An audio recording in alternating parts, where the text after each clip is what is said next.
It's 5:30, Monday, May 18th, 2015. I wanted to call the Newfane Selectboard meeting to order. Welcome people here. The first order of business is to go into an executive session for legal matters. I get a motion for that. Motion. I second. Motion's been made and seconded to go into executive session right off for legal matters. All those in favor, or is there any discussion? Hearing none, all those in favor say aye. Aye. Opposed or abstaining? The ayes have it. We will now go into executive session.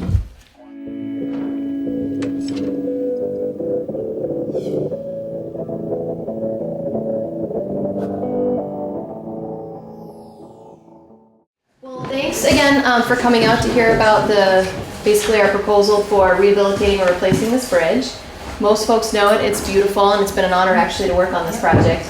This is Bridge 12 over Rock River. I'm sure all the folks that are here are very familiar with it. It is the #1 historic arch in the state, which I think is really cool, which is why I'm excited to work on the project. And today this is called an alternatives presentation. We're going to provide you with a lot of different alternatives today, and then we're going to provide you with what we think is the recommendation. Then ultimately it'll be up to the town to decide what they would like for the bridge. Yes. So my name is Jennifer Fitch. I am the Vtrans Scoping Project Manager. All projects start in the pit, and that's what I head up. The scoping engineer is Laura Stone. She's kind of in the back of the room there. She's the one that actually did all the work, and I just get to take all the credit. And then there's Carolyn Carlson, and she will be the design project manager. So eventually this will leave the scoping unit and it will go into design, and Carolyn is here. She's also going to be presenting later on in the presentation. So really the purpose of today is to provide an understanding of what we go through in the project initiation phase. We're going to talk about all the different constraints. So on every project there's things like utilities, there's things like right-of-way, environmental resources. Obviously this is a historic resource for the state, and those all have constraints, things that we need to work through in the design process. We're going to talk about all the different alternatives that we considered. We're going to provide you with our recommendation, and then throughout the presentation, if you have any kind of questions or comments, we welcome you to chime in at any time. You also have like little polling devices. They're relatively new. We just started using them in the last 3 months or so, but it allows everyone to give some feedback and sort of stay engaged throughout the presentation. And the nice thing is everything gets saved. And then what happens is we save the presentation and we upload it to our public SharePoint site, and you can go in any time and see the results. So here's the bridge project. Most folks know where it is, but this is Bridge 12, right on the end of Depot Street here. It is about 2 miles west of Route 30. Most folks in the room probably know where it is. Okay, great. Here's another aerial view as well. And this is sort of Grimesville Road here, and here's Depot Street here, and obviously the bridge location. So again, we're going to go through a little bit through the project development process. So I'll kind of tell you how we get all the way through basically replacing or rehabilitating the bridge. We'll provide a little bit of an overview. We'll talk about maintenance of traffic, the schedule, a summary, and sort of how we move forward from today. So right now the project is in what we call the project initiation or project definition phase. This is really the very beginning and early stages of any type of project. What we're going to do is we're going to identify those resources and constraints. We're going to talk about those right now. We're going to evaluate those alternatives, which we've already done, and now we're in the public participation stage. So we come to the town, we come to the community, we talk to you about what we looked at and what we're recommending. And hopefully at the end of this, I really want to build consensus and garner support from the town on how we're going to move forward. Then after we go through this phase, the project gets defined and it moves into project design, and that's where Carolyn comes in. And basically what she's going to do is she's going to do all the design, and she's going to put together a set of plans and specifications on how the contractor has to build the project. Then she's going to advertise it, contractors are going to bid on it, and then once we award the contract, which falls right here, it's going to go into construction, and that's when you're actually going to see some stuff going on at the site. So the first question is, who are you representing? So you can click your buttons at any time. Each button correlates to a letter. This is already on? Yes, it's on, and it's real time.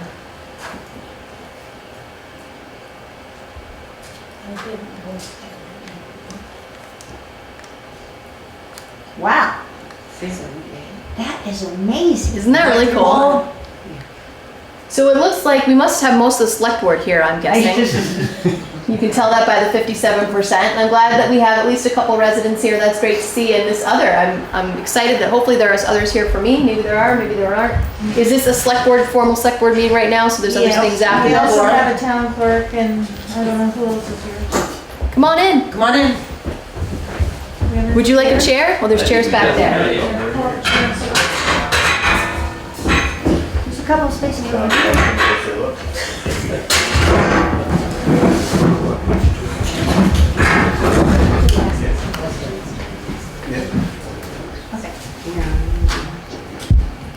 So the next question is, how often do you use the road? So how often are you walking, biking, driving over the bridge?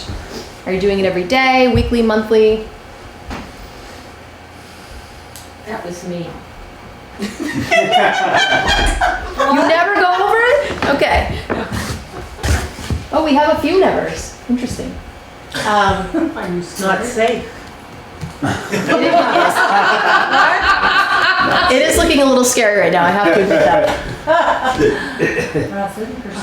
So I feel like we have a really good mix here, and for the folks that never drive over it, thanks for coming to our meeting. They're probably part of the select board. And then we want to know how often are you using Dover Road and Grimes Road? So that's the road that tees into Depot That should Street. be a bit different.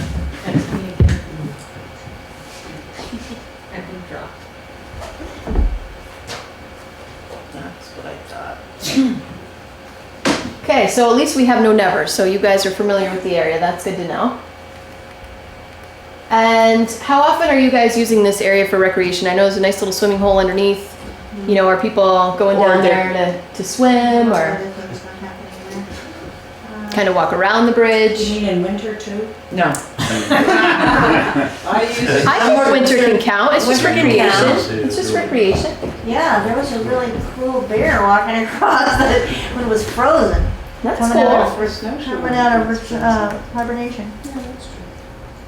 Okay, and how often do you walk over the bridge? So right now, it's single lane and you have 3'8" shoulders on either side, so I'm just kind of curious to see how often folks are walking over it.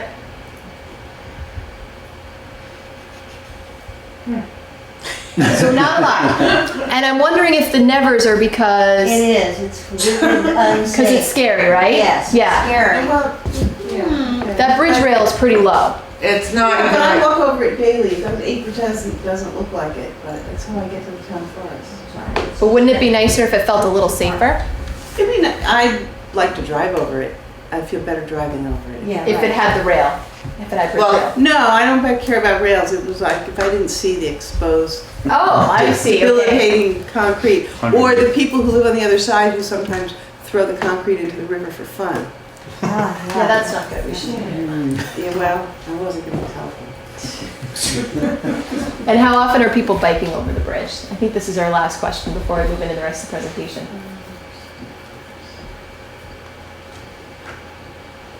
So there's a little bit of bike use. I'd be curious to know if people would use it more often if they I felt bet they safer would. on it. They would. You think so? Yeah, I'm sure. There's a lot of bikers. There are in the area. Problem with this Depot Hill below there is not much better than the bridge, so right. Yeah. the bikers tend to go more towards Grimes Hill and Yeah. Dover because Depot itself has some severe issues too. So, Beyond the bridge. yeah, down towards Route 30. Okay. Yeah, where it's falling into the river. And so we also want to know why you're attending the meeting. You have a specific concern, you're just sort of interested, you live in close vicinity, or other, you're just kind of hanging out through this part of the meeting. Okay, well, thanks to the 18% who are just here, not necessarily about the bridge. We appreciate your time. So again, we're going to do existing conditions, we're going to take a look at those alternatives that we considered, and we're going to provide you with a recommended alternative. Now, I want to stress this is a town highway bridge, so ultimately it's up to the town. It's your asset. So here's a little schematic just to kind of give you some definitions to bridge terms. Engineers love to geek out on terms, and so we'll be talking about these, and we just want to make sure that you've had a chance to sort of see them. So here's the bridge railing. Right now yours is like way down here. Deck surface is what you drive on, so it's that paved area. Then if this were a normal bridge, and this one's slightly different because it's a concrete arch, but if this were a normal bridge, the superstructure would be These beams that you see, these green beams, these steel beams, and the deck, they make up the superstructure, this whole area here. And then your substructure is what your bridge is founded on. So it's what's holding up your bridge beams and your deck, basically. So here are some existing conditions at the site. It is a local road, as I mentioned before. It's 76.5 feet long. It was constructed in 1908. Right now, it is a single lane bridge with about almost 4 feet shoulders. And that width we say is about 10 feet or so. And then this is that bridge railing that I was just talking about, and you can see that it's really low. Yeah, normally for pedestrians, like if people are walking or biking, we really want this to be about 42 inches high, just to give you a sense of how much higher it would be. So the original arch, built in 1908, is in poor condition. I'm sure folks that have driven by the site, you kind of see that spalling that's happening, the concrete that's falling off. You can actually see, we're going to have a picture showing that you can almost see up right through it in certain areas. There is mat cracking, and we've got a picture of that, as well as efflorescence. And really all that means is that the concrete is cracked and water and chlorides are getting in there, and it's kind of exacerbating that deterioration that's happening. The existing vertical alignment through the project location does not meet current standards. We'll talk about that a little bit more.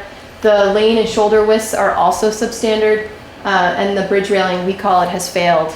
I would also say it's almost non-existent. So here are some of those pictures at what we're talking about here. So this is right here. Ooh, there we go. See, this is what we call the spandrel wall, and this is the arch ring right here, and you can see right up through it right there. So that means in some spots it's not connected to each other. And then on the other side, you can see right here, you've got the white is what we call efflorescence, as well as you can see a lot of spalling. So concrete that's basically fallen off.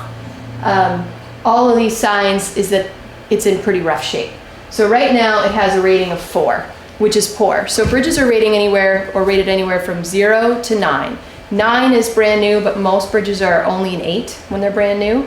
And then 0 is like the bridge doesn't exist, it's in the water. When we get to a 4 or especially a 3, 3 is critical, and at that point we look to take the bridge out of service because it becomes a safety issue for the people traveling over it. And also the other reason we ask the recreation question is I've heard anyway from the community that it is a swimming area, and what I would say is I would probably try to keep people away from being directly underneath the bridge. I mean, you can certainly recreate near it, but I wouldn't allow people to be right under it. You've got signs up on both ends of it now. You do? Okay, great. Not that they're paying attention to them. Right. They're up. I Okay. don't read.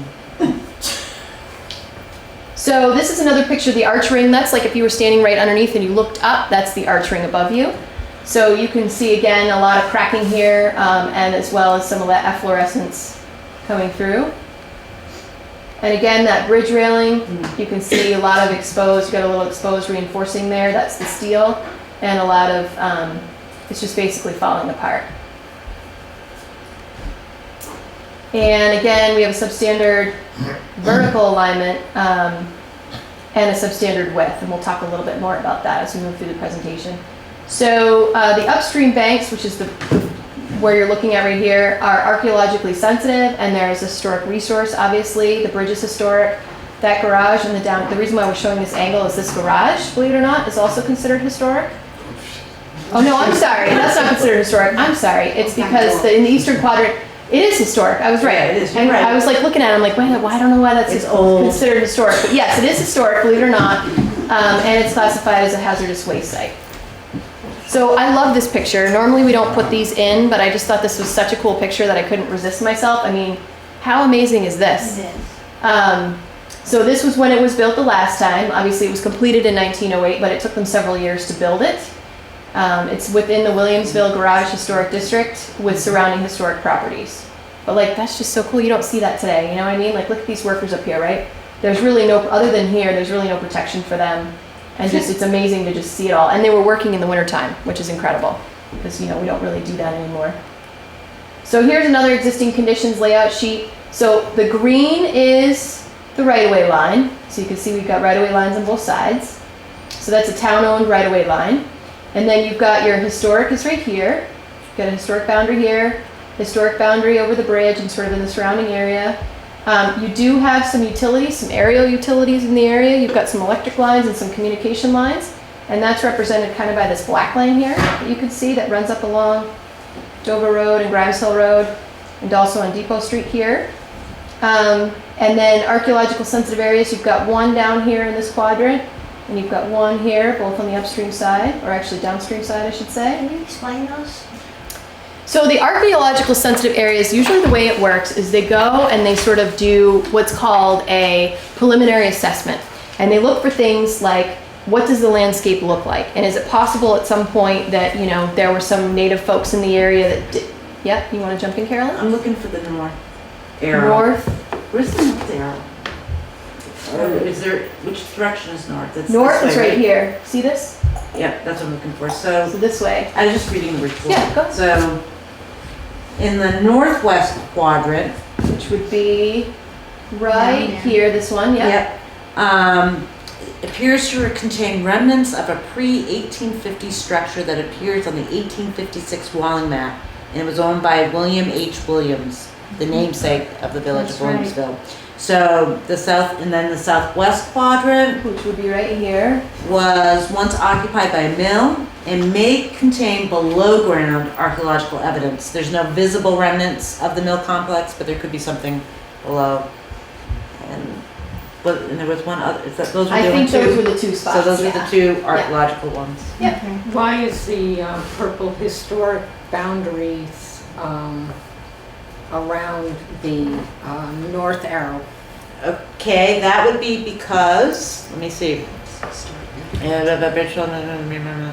The bridge is the gateway, the project will require. Yeah, we don't care. Yeah. We don't care. A series, they don't, in this report that they provided, there's two quadrants of historic archaeology that we were in during the, I think that they just encompassed all of that, and it could be that because it was the gateway to that area, there's nothing specific to why that is encompassed over there, but it could be, where's the house on that property? There's a dwelling right in here. I somewhere. think it's the house. The house then. Yeah, absolutely, I think so. You see it from across the bridge when you drive by, yeah. Oh, I think that's the old house. Bay Baron, that's a modern house. No, the modern house is. Generalized radius. So that's Dayberry's driveway, the tan. Yeah, that's the driveway. Okay, got The it. tan, Yeah. yep. So I think there is a house there, and that's probably what's, it's historic because it's old, it's, It is, It- it looks historic. yeah, it encompasses that whole area. So, design criteria and considerations. So we have something called Vermont State Standards, and basically it has to do with traffic volume, roadway classification, and speed limit. And basically you go into the Vermont State Standards, it's a whole bunch of tables. So you basically put in those three parameters and it spits out, you know, what should the roadway width be, what should the shoulder width be, what type of, you know, test level should we have, crash test level for our bridge railings, things like that. So it basically spits out all these features and design criteria that we need to incorporate into our plans. So in your case, you have an average daily traffic of 1,600 cars on Depot Road, 1,400 on Dover Road, and 800 on Grimes Hill Road. You have, this is called like a design hourly volume, so this is like your peak volume at any given time. So your peak volume on Depot Road is 180 cars, percent trucks of 6%, and you have a posted speed limit of 25 miles an hour with a design speed of 10 miles an hour. And obviously, historic requirements is going to be one of the leading factors and driving factors here for this project. It's really going to set a lot of things for this bridge. And just to note, before we keep moving on, that 1,600 for an alternating one-way bridge is actually a pretty high number, and we'll talk more about that as well. So we did consider a bunch of things. We always consider no action as one of the things that we could do. We rule it out though when it needs work within the next 10 years, and obviously the structure is screaming that it needs something. We certainly can't leave it in its current condition for another 10 years. We did look at rehabilitation of the arch, and in talking with Matt Mann from the RPC, my understanding is that my predecessor, Chris Williams, came and we talked about probably a year ago or so? Yes. And they talked about whether or not the arch could be saved or not saved. And basically what it comes down to right now is that it's in such bad shape that to try to do anything with it would be a lot of patching, and we don't know how many years we would get out of it because basically it already has these areas where salt and chlorides and water can get in through. So really it's like a patching job. you couldn't save it. We're thinking you may get 25 years out of it. It's never gonna look beautiful because it's basically completely dilapidated. So my understanding is that he came here, he's worked with the community already on that, and everybody sort of agreed that we couldn't save it. And then we looked at full bridge replacement with a new functioning reinforced concrete arch similar to what you have there now, which gives you the longest design life. And we also looked at full bridge replacement with a new precast bridge. So I actually had the Middlebury Sandhill Bridge, very similar structure. And in that one, because it was not the #1 historic arch in the state, we were given permission to use precast components, which allow us to accelerate the construction. In this case, our historic preservation officer has allowed us, or will allow us, to use some amount of precast if we wanted to do that. But for the most part, she would like this to be a more conventional concrete arch. So here's layout 1. This is if we rehabilitated the arch. It looks exactly what it does now because there's no changes. It is what it is. We would go in there, we would patch it, we'd try to band-aid it as best we could. So there's nothing different with it. So this is a new functioning arch or precast arch facade if we were to use precast components, but I don't think that's where Carolyn's going with the design. And it would give you an 80 to what we say an 80 to 100-year design life. This assumes 1 lane of traffic. So right now we are recommending a full bridge replacement. We're going to maintain the existing travel lane and shoulder widths. This is what the town wanted, but we are going to pitch for 2 lanes tonight, and we'll tell you why, but again, it's totally up to the town. A slight vertical rise, so we deal with that vertical, substandard vertical curve we've got going on with an 80-year design life. Utility relocation is going to be needed because one of the things we didn't talk about is there is a, Yeah, right in that area. yep, there's why can't I think of the name off the top of my head right now? A goal? No, not a pole. The wall, there's a, Erosion. Oh, the retaining wall? the retaining wall, there we go. I don't know why that slipped my mind. It should have just rolled off the tongue, but it You didn't. don't see it in the side. I think if you go to the next slide, you can see the one right there. You can see the end of the retaining wall right in there. Yeah, and that's so- where the pole is. So there's a retaining wall here. We're gonna have to tie that new bridge into the retaining wall basically. And so to do that, that pole is right in the way. We can't have that pole there. So we're gonna have to do a utility relocation to get that pole out of the way. Plus of the utilities that actually cross the end of the bridge, they're gonna be in the way. Right here. Nope, the other, that section. This right there. section, yeah, sorry. And this red, if people are wondering what this red is, we take a very quick look conceptually at what will be needed for right-of-way acquisition. And we do that based on temporary or permanent rights, depending on what we need to do.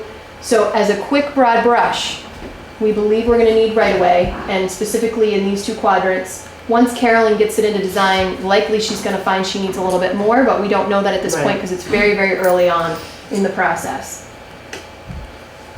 So now we're gonna talk about number of lanes. So I know that Chris was here before and you guys had a long conversation about how many lanes on the bridge, and I understand that the town would prefer 1 lane. At the state, we're concerned about the 1 lane for a few different reasons. One is we know it's a recreational area. We know that people are out there. I know you all didn't vote that there's a lot of recreation, but I know there's a lot of kids that go out there in the summertime and they're going in the swimming hole and they're likely walking across the bridge.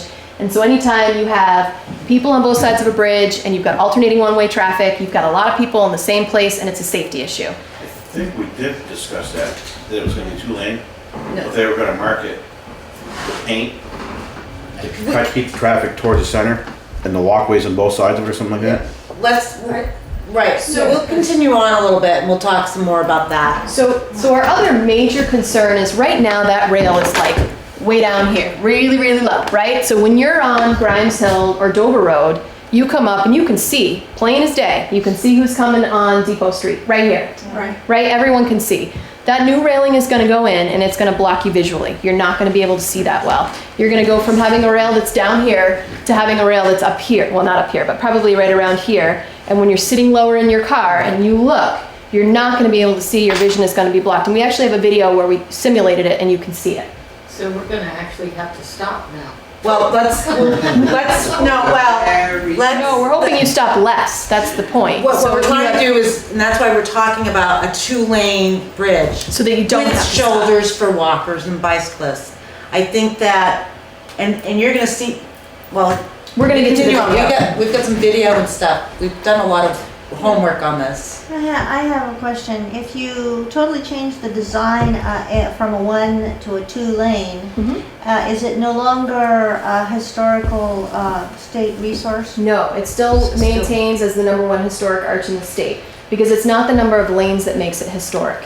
It's basically how it was built in the 1900s and what you see on the side. So I had it on the first page, but you see like all of this really pretty sort of specialized work that they did back in the day to kind of create this look of this arch. We'll make that. That is what we're gonna need to maintain. It's historic feel, but the number of lanes isn't what makes it historic.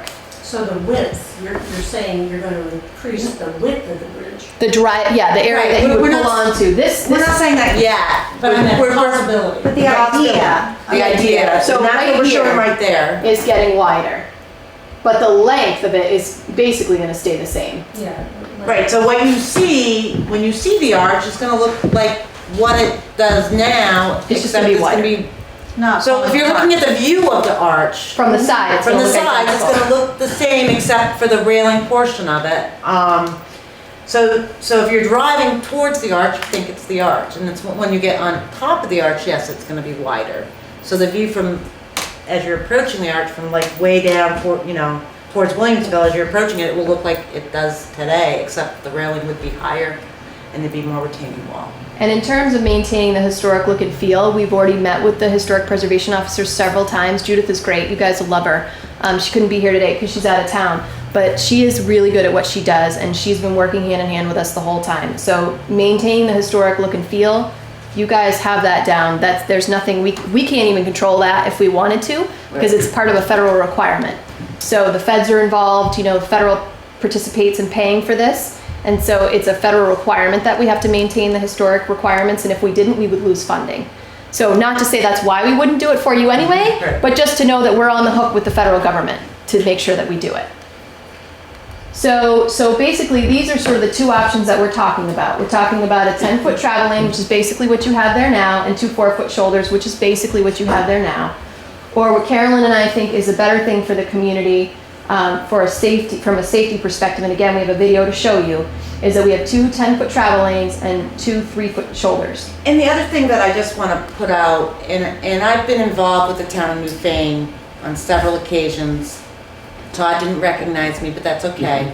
I may not have had bangs back She will then. remember that for the rest of her life. I just want you to know that. I'm gonna But go back to that forever. but I think that the community needs to look at the future. We look at today, and then think about 50 years from now when your great-grandchildren are driving. Traffic, the 1600 is projected traffic. You gotta think about when they built that bridge back in 1908, it was tiny little cars and horse and buggy. And, they didn't think of what we have today. And our trucks are gonna be getting bigger. And 10%, 6% of the vehicles are your trucks, and that's about 100 trucks a day. And when you see this video that we're gonna present, you're gonna think about your children and your grandchildren, and think about the future, because that's what we need to think about when we're designing today, thinking about, We might have food coming in on drones and. well, that's, exactly. So I have to use that. That's also a possibility. Yeah, so anyways, But, the 10-foot travel lane, is that what we have, the lane, one lane? So what you have shown up here is pretty much what your existing is. The That's my shoulders question. are slightly more narrow than what we're showing here. The shoulders are more like 3.5 feet. 3.8, yeah. And we're showing a 4-foot shoulder there. All right. But your it's railing pretty is similar not to what that you high. had, right? Yeah, And this I railing is much higher. And to be honest with you guys, federal requirements, we're going to have to put in railing that's safe for both pedestrians and vehicles. Yes. Would it be possible later on, like when we find out that in fact we need it to be wider, to actually build a second bridge for cyclists and walking only? It's possible, but it would be up to the town to pay for that, and it would be They'd have to very pay. expensive.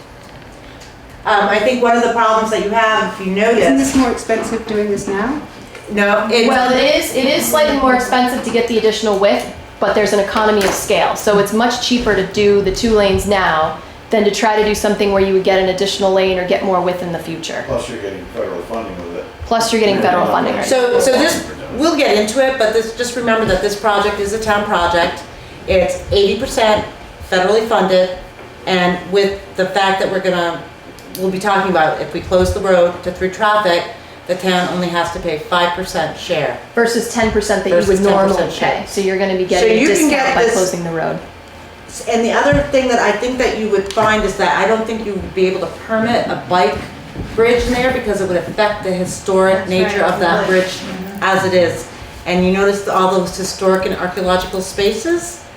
I don't think that you would be able to get a permit to add a new bridge right next to that, because we always have difficulties trying to save bridges. You know, we'll save a bridge and then build a new bridge next to it.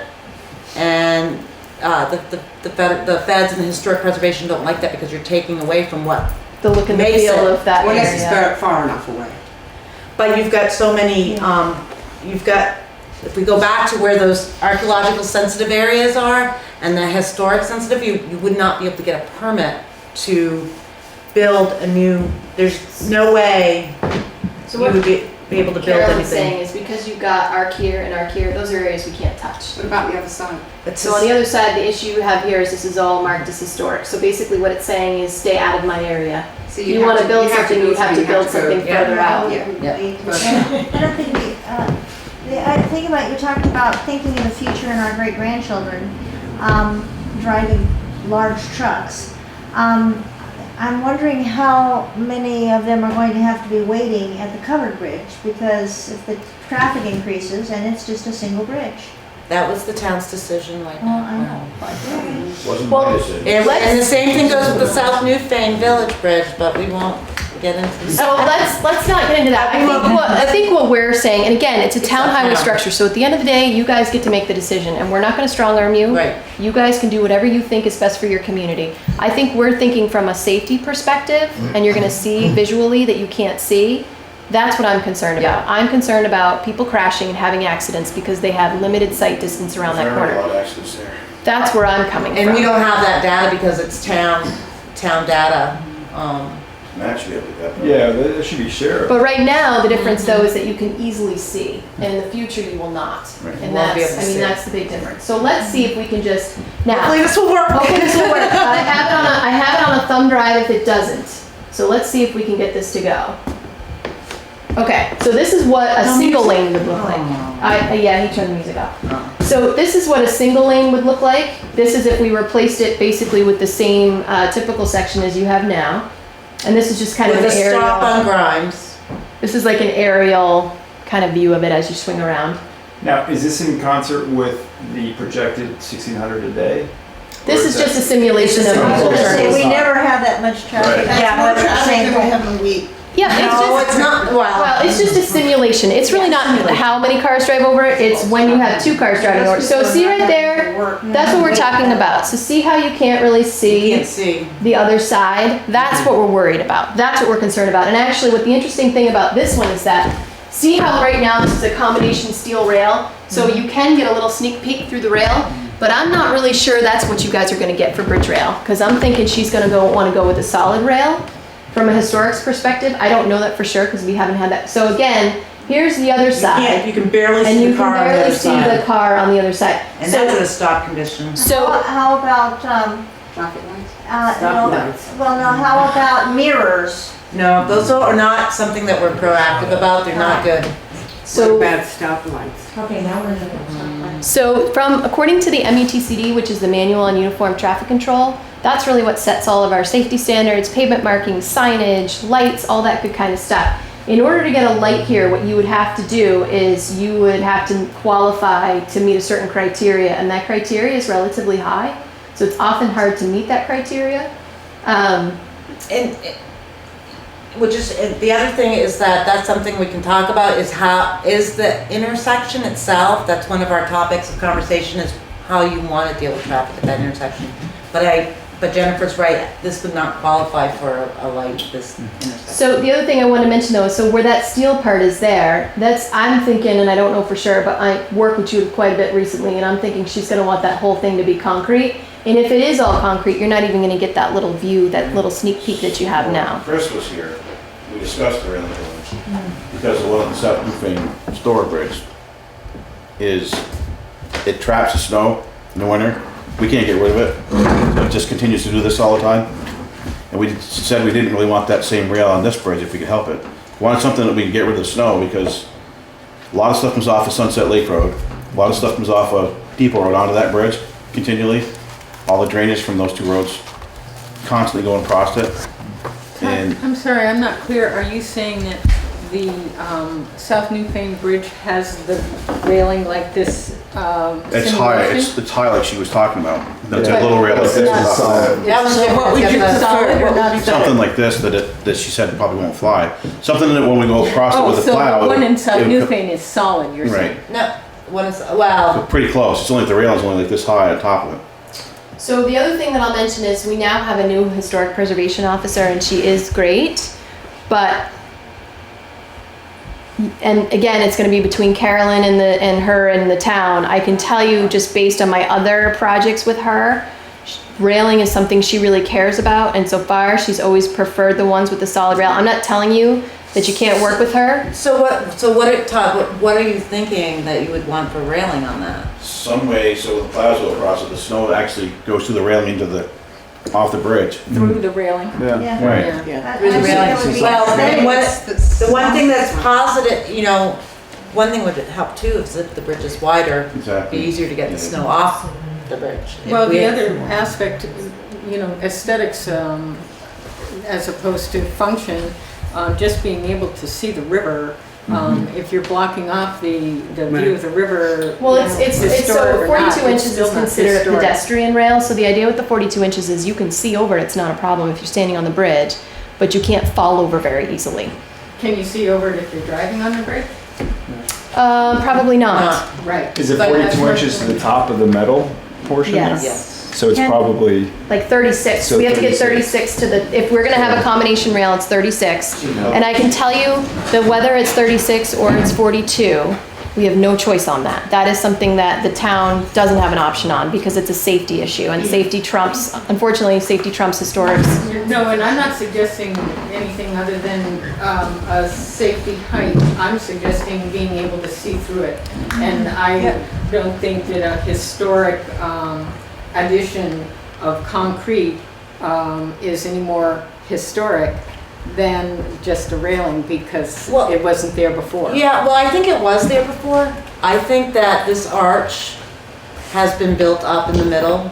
I think at one point there was railing, probably. I don't know if we have the old There might be old some more plans. pictures in there. But it was at one point, what, Laura? Yeah, and did it show the road being a little bit, that railing was higher than it is now, so. So I believe it was paved It's over been and paved paved and over paved and and the road paved and has paved, so risen. that's why there's nothing there now. Because at one point it was probably lower. So that rail was higher and you were driving like you were below and you probably had at least 2 to 3 feet of concrete above that. Because most arches were built that way. Most arches were solid concrete rail.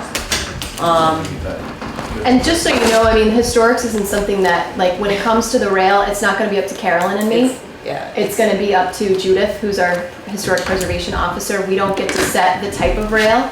That's really what she does, and what she does, and she's explained it to me many times, is she tries to find a rail that's fitting with the structure and the community and the surroundings. And so So she'd be working with the community on she would be working with the community, but I will tell you that and like Woodstock Village, okay, another beautiful town, right in downtown on US 4, right in front of all those beautiful, businesses and shops and areas. It's not an arch, but it's a historic bridge in a beautiful downtown setting. And I could tell you that she's told me metal is out. So I'm not telling you that you can't get metal. I'm not gonna, because it's ultimately it's not up to me. It's up to working with FHWA and Judith, who's the historic preservation officer.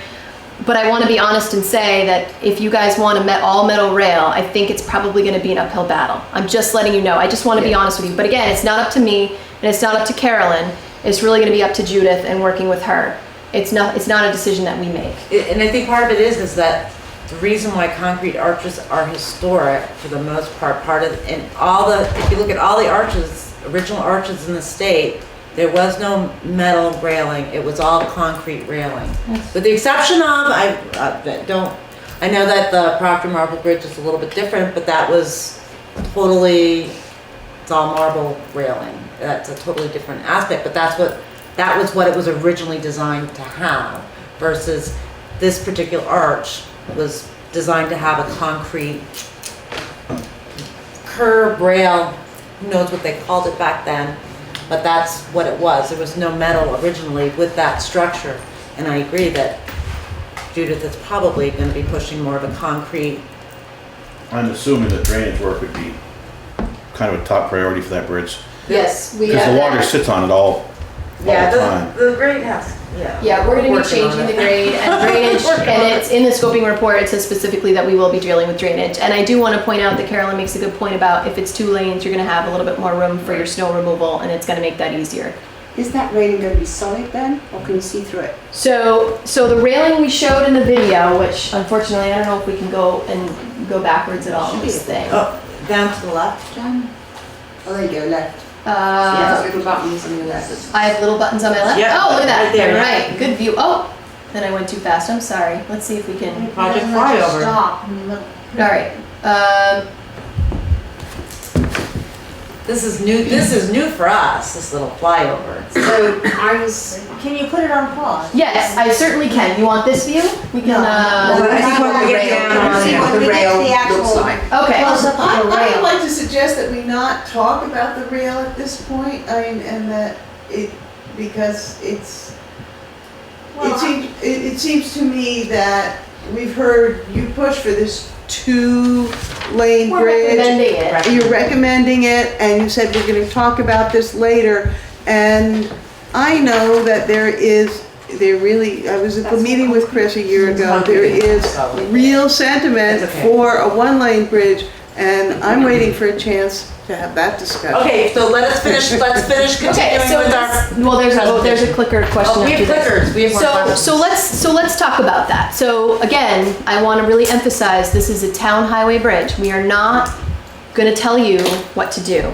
We are telling you from an engineering perspective, and this is what we do every day, and from a safety perspective, because we have talked with our safety folks, that we're all in the same boat, that we believe a 2-lane bridge is really the safest thing for the town of Newfane. Now, you guys can say we want it a single lane and that's what we want, and we want it like that for the next 80 to 100 years. That's your choice, it's your asset and you own it.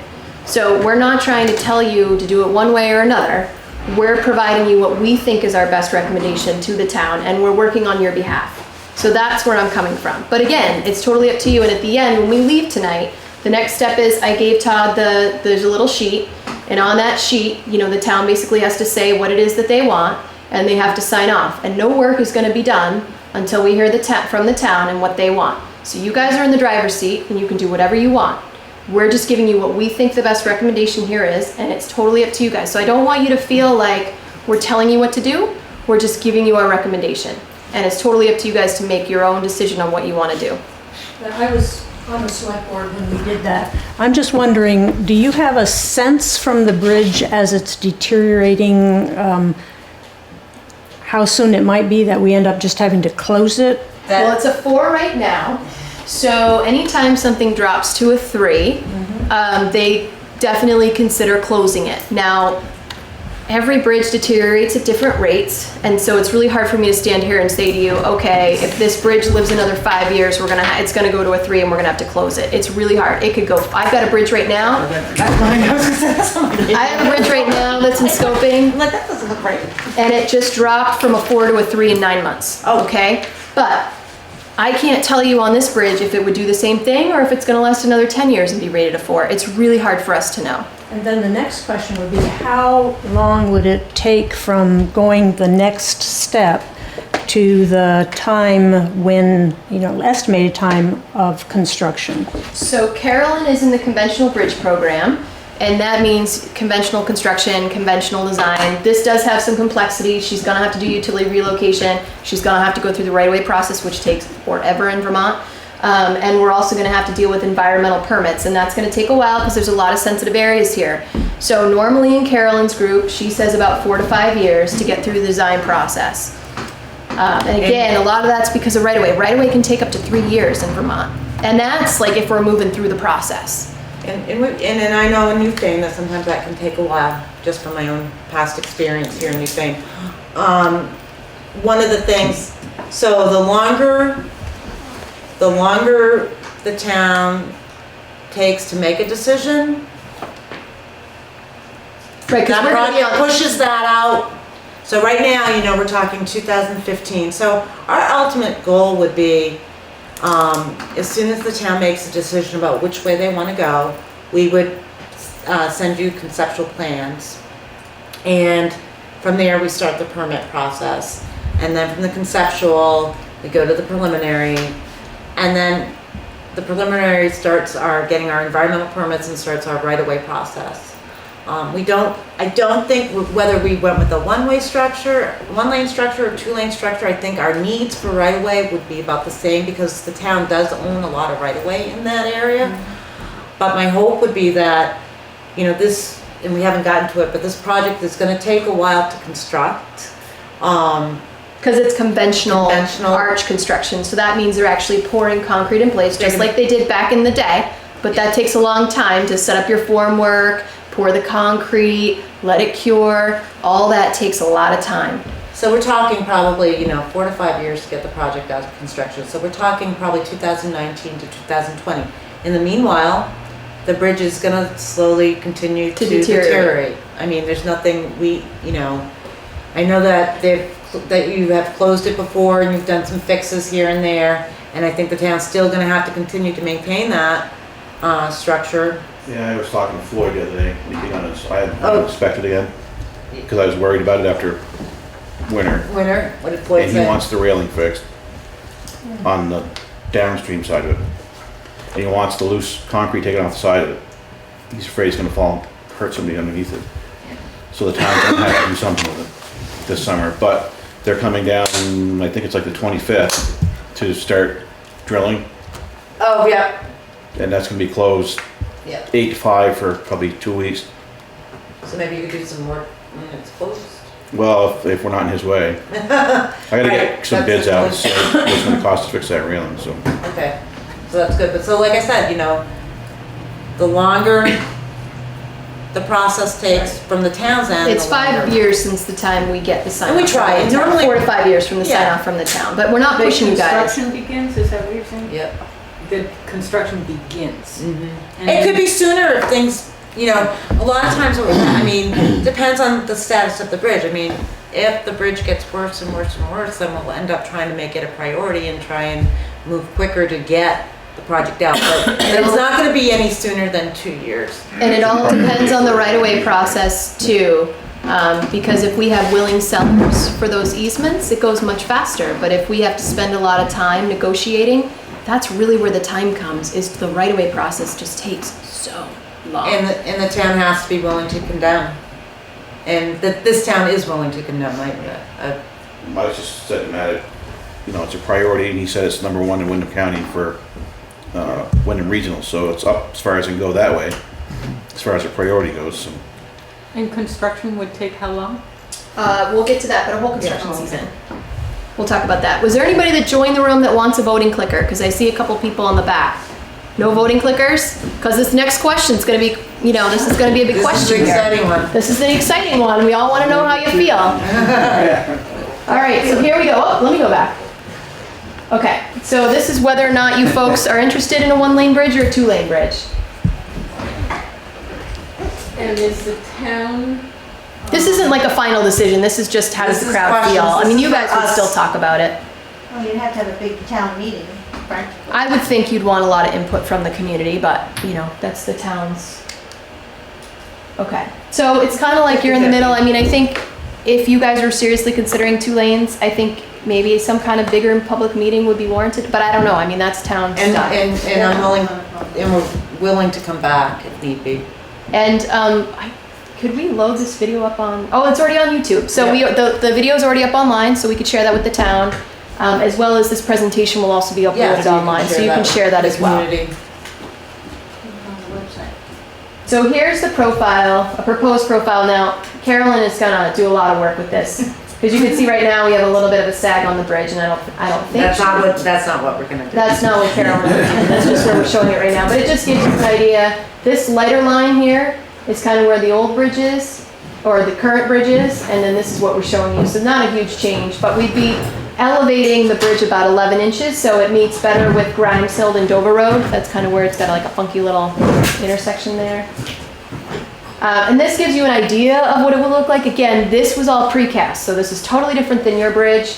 But this is my Middlebury Sandhill Bridge. This is the one I did last summer. It was all precast, but it's got the arch, and it just gives you an idea. This is that historic concrete arch combination rail, so you do have a little bit of that steel on top. And I think that might be a car right there. Yeah. I think it is. So it kind of gives you an idea where the car is relative But to we're the not allowed rail. to do that though, you say, the steel on top. Right. I'm guessing she's not going to want steel on your bridge. But that's just, yeah.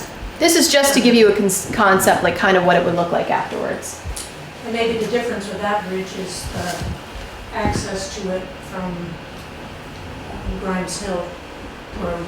Right. This is all. This one is all road. one road. There's no intersection It there. makes a Big difference. in terms of Right, turning. exactly. There's no turning, well, there is a town highway, but it's away from Yeah, it's away from the bridge. bridge. But this is also similar, recreational area, lots of arc, lots of historics. So it's similar in a lot of ways, except yours will be conventional construction. So with that, Oh, I Carolyn's guess- gonna jump up and talk about. I'll sit. You'll sit, okay, you can sit. Which button again? Driver's seat. This one. I'm too old for this. So go forward. So just Jennifer, one quick question. Yes. In terms of safety and historic, wouldn't it be safer to have the metal on top, either with a 1-lane or 2-lane bridge? From a perspective of being From a able. sight distance perspective? From a sight distance perspective, I think so. And I think that that's how you guys are gonna have to work with Judith in terms of talking. I will tell you that Judith will say that she understands that safety is the #1 priority. I mean, that's what we're all about, right? We want people to be safe. And so I know from a safety perspective, she's definitely gonna work with the community and work with Carolyn on the design. Certainly, I totally agree with you. You can see a little bit, which gives you more sight distance with that, metal rail. And we did do it in Middlebury, but that was a different historic preservation officer, sorry. We did meet with her and ask her about the combination rail at the scope collaboration meeting, And and how she she- said that she would allow it. She What did. she would like is the height of concrete, what it is existing. She would like that mimicked, and if we put metal on top of that, that would make she a doesn't. difference. She doesn't mind. You could actually see the traffic coming onto the bridge then. Well, how it was constructed originally, so it was Right, probably we're talking, remember how I said that there was, Oh, okay. So normally is it 30 or 36 inches? we don't know. Isn't there normally a general height of concrete when we do that combination rail? Oh, the combination rail For the is 30. safety? I think it's about 3 feet. Because 30 the inches thing is that concrete with all the reinforcing, that's what is preventing people from driving off the road. That is your safety right there. And so that does need to be a minimum height. If your car went like this, you need to have enough concrete to swing you back into the road. So that's why that height is so critical. But yes, the metal, you could do that. I think it's either 30 or 36 inches and the rest of it could be steel. Is it possible to have that metal, if we're allowed metal, to actually come out at an angle like this? Because in Europe, when they have tourist attractions and they want people to actually be able to drive in their car and see the river at the same time, what they do over the bridge is they have a piece of metal railing that's slanted and comes out like No, that. I don't know because we have test level requirements and certain rails that have been approved. It's a little out of my area of expertise, so I don't know if you have anything to add, but we've never I don't done know, we've anything never like done anything that. like that, and I'm not sure if that would, Meet test meet standards. historic. And meet historic. I don't know if Judith would like that. But again, Judith is gonna It's work not with, historic to have the metal railing in the first place, is it? she's saying it's historic, you were saying it's historic that it has the original height, right, of whatever it Yeah, was we back had in the that, day. Then we had the, I'd have to do some Googling to see what you're talking about, and I will. And like I said, I mean, the town and Write that down though. So I don't forget. the town and the select board and and Carolyn, you'll all be working together for those historic features. Judith really likes to work with her communities. I think what I'd like, and I think what would be good to do is to move forward when we decide what we're gonna do as far as bridge width and that kind of stuff. And when we do the conceptual plans, we'll come up with different railing scenarios and meet with Judith and see what we can get her to agree to, and maybe will agree to a couple different options. And then as part of those conceptual plans, so that we're not holding things up, we would send that to the town for them to make a decision about what type of railing we would go with, so that we're not, because otherwise we're just prolonging the process and we're delaying. And would that the make design. a difference? Wouldn't that make a difference then in the decision as to whether to have the road wider? No, I So don't. we could see through. I still think that you're gonna have issues. But in this video that we showed you, that was the lowest height that concrete's gonna be. And so I guess the point that I was trying to make is already sight distance is limited with that 36 or 30 or 36 inch height, which is what you see in the video. And luckily right now there is some metal, so it makes it a little bit better. But even with that minimum height of the concrete, it's still a sight distance problem from Grimes Road and Dover Road. And again, and we don't need to belabor the point because I'm sure you guys want to end this meeting at some point, but and let's stop, still got a lot to go. But ultimately it's going to be up to the town. So I'm sure you guys will bring it back up. What is the height of that curb right now? About 10 inches maybe? Maybe. We're talking 10 inches, and normally bridges will have 10-inch curb and then a 3-foot railing on it. Probably, years ago, the town probably should have put it, if they were able to, they could put some railing up there, because it really is a safety issue today. But anyways, we'll go on to the next part, which is maintaining traffic. And so we look at different traffic options, and the town requested a bridge closure. And so by closing the bridge, we mentioned this, the local share will be reduced by 50%, so you only have to pay a 5% share of the total cost of the engineering and construction of this project.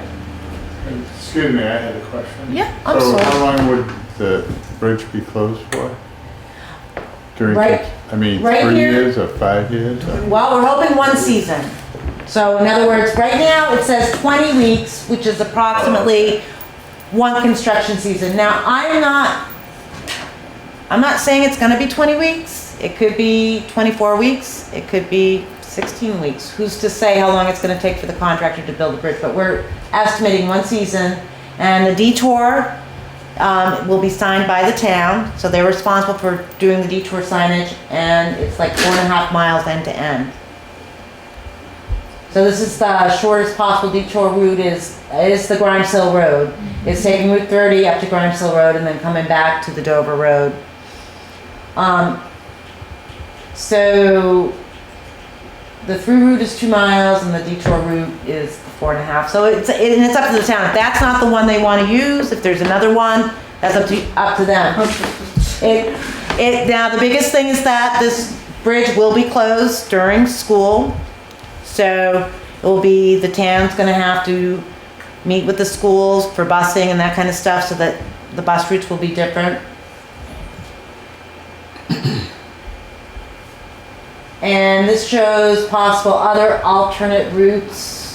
We don't know the condition of those roads. The steep way. Well, Yes. Well, Steve Wayne and Timpson Hill.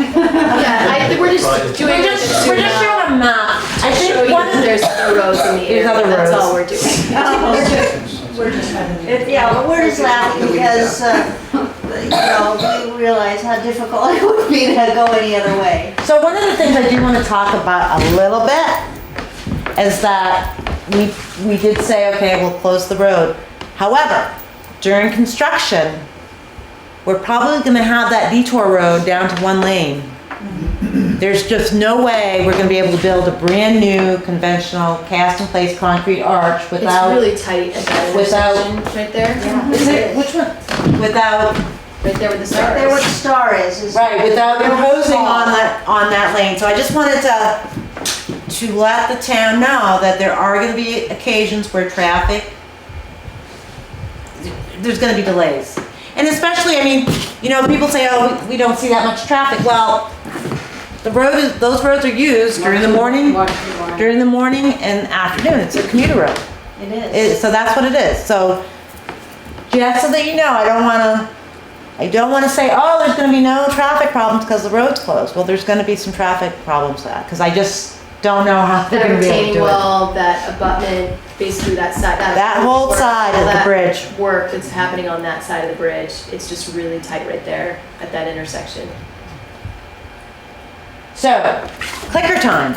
What would be the maximum acceptable length of closure for bridge number 12, which is that bridge? So go for it.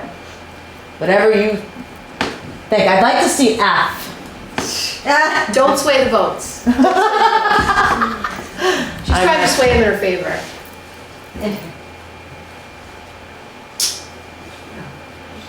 You've got 12 stickers up. How many? 12. But if the other two don't want to vote, that's okay. Is that I never know. This is assuming no corners are cut and it's a quality work and quality it? job. Right, it's a quality job, right? It takes as long as it takes. Yeah. It does take as long as it takes, but Only for part of it. so, I mean, anywhere between 16 and 24 weeks. And like I said, a construction season is about that 20 to 24 weeks. You know, April 15th until the end of, well, not necessarily snow until they can't pave anymore, which is usually the end of October. Yeah, concrete likes to be warm. It doesn't like being really, really cold and curing. And who knows, when we start looking at constructability, which we're not going to be looking at for a little while, we may find that there's things that a contractor might be able to do before the closure, do during the winter, or, you know, who's to say how a contractor's going to approach this? Because it's going to be new to any contractor. Polling is closed. So here are different alternatives. We have the rehab, which we pretty much ruled out. And then the alternate 2 is whether there's a reinforced concrete or the precast. And right now the total projected cost is, which one is the blank here? Red button. So red button? Okay, is about 2.1 million. We said about 5 years. Construction duration 8 months. So construction will be longer than the actual closure period because there's a lot of pre-work to do. And we have the substandard width because these estimates are based on the original 18 foot between the railing. Yep. 80-year design life, utility relocation, etc. So which would be, They'll all clear when they start voting. which would you be most concerned about? Closure duration, bridge aesthetics, environmental impacts, recreational impacts, other, or you're not really concerned? And this has to do with the project in itself.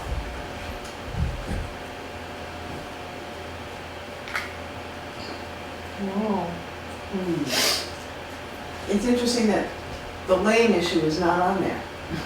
Well, we voted on You already voted on that. lane issue, and again, Yeah, I assume you guys will talk about that later as well. When we're not here, and you can all talk more frankly about those state people, you know? Yeah. Well, there's a slide. No, we can answer questions. Hold on. Okay, so we got 13 clickers out there, Jen. I'm teasing. What? 13 clickers Oh, out okay, there. well then number 13's been pretty quiet so far. So it looks to me like bridge aesthetics is which I would expect to be one of the high issues. 23% not really concerned. And the rest is probably the 8% is like one person, 8%. Closure duration and rec impacts.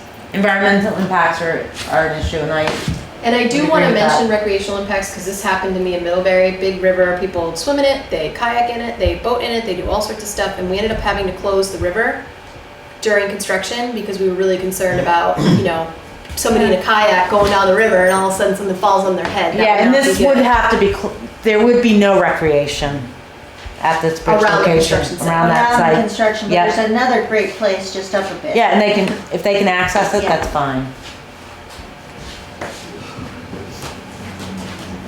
Which design aspect is the most important to you? The shoulder width bike accommodations, aesthetics / bridge railing, construction year, construction duration, cost, or other?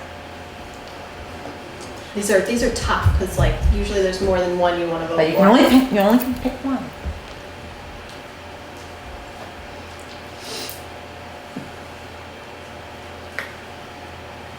Okay, so We've got our 13 responses. So, which I expected the aesthetics would be one of the highest issues, and then cost, which we really didn't talk a lot about that cost. But I'll go back to that a little bit because that seems to be a concern, 30% of the people here. And did you find this presentation to be too technical, too simplified? Just about right, not much use at all. And we have gotten a few Ds in the past, I just want you all to know that. It really hurts my feelings. Yes. Don't let that sway you. It's not me. Just all right. So the cost. So we said that the cost would be about That's right. $2.2 million. And so, Is that in 2015 dollars? yeah. So I've done some numbers. Good question.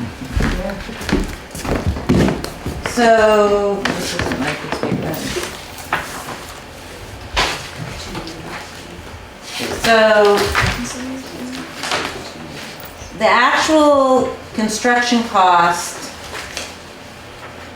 was what we had estimated, including the preliminary engineer, which is what we're doing right now, and including right-of-way cost, we're looking at about it says about $2.1 million.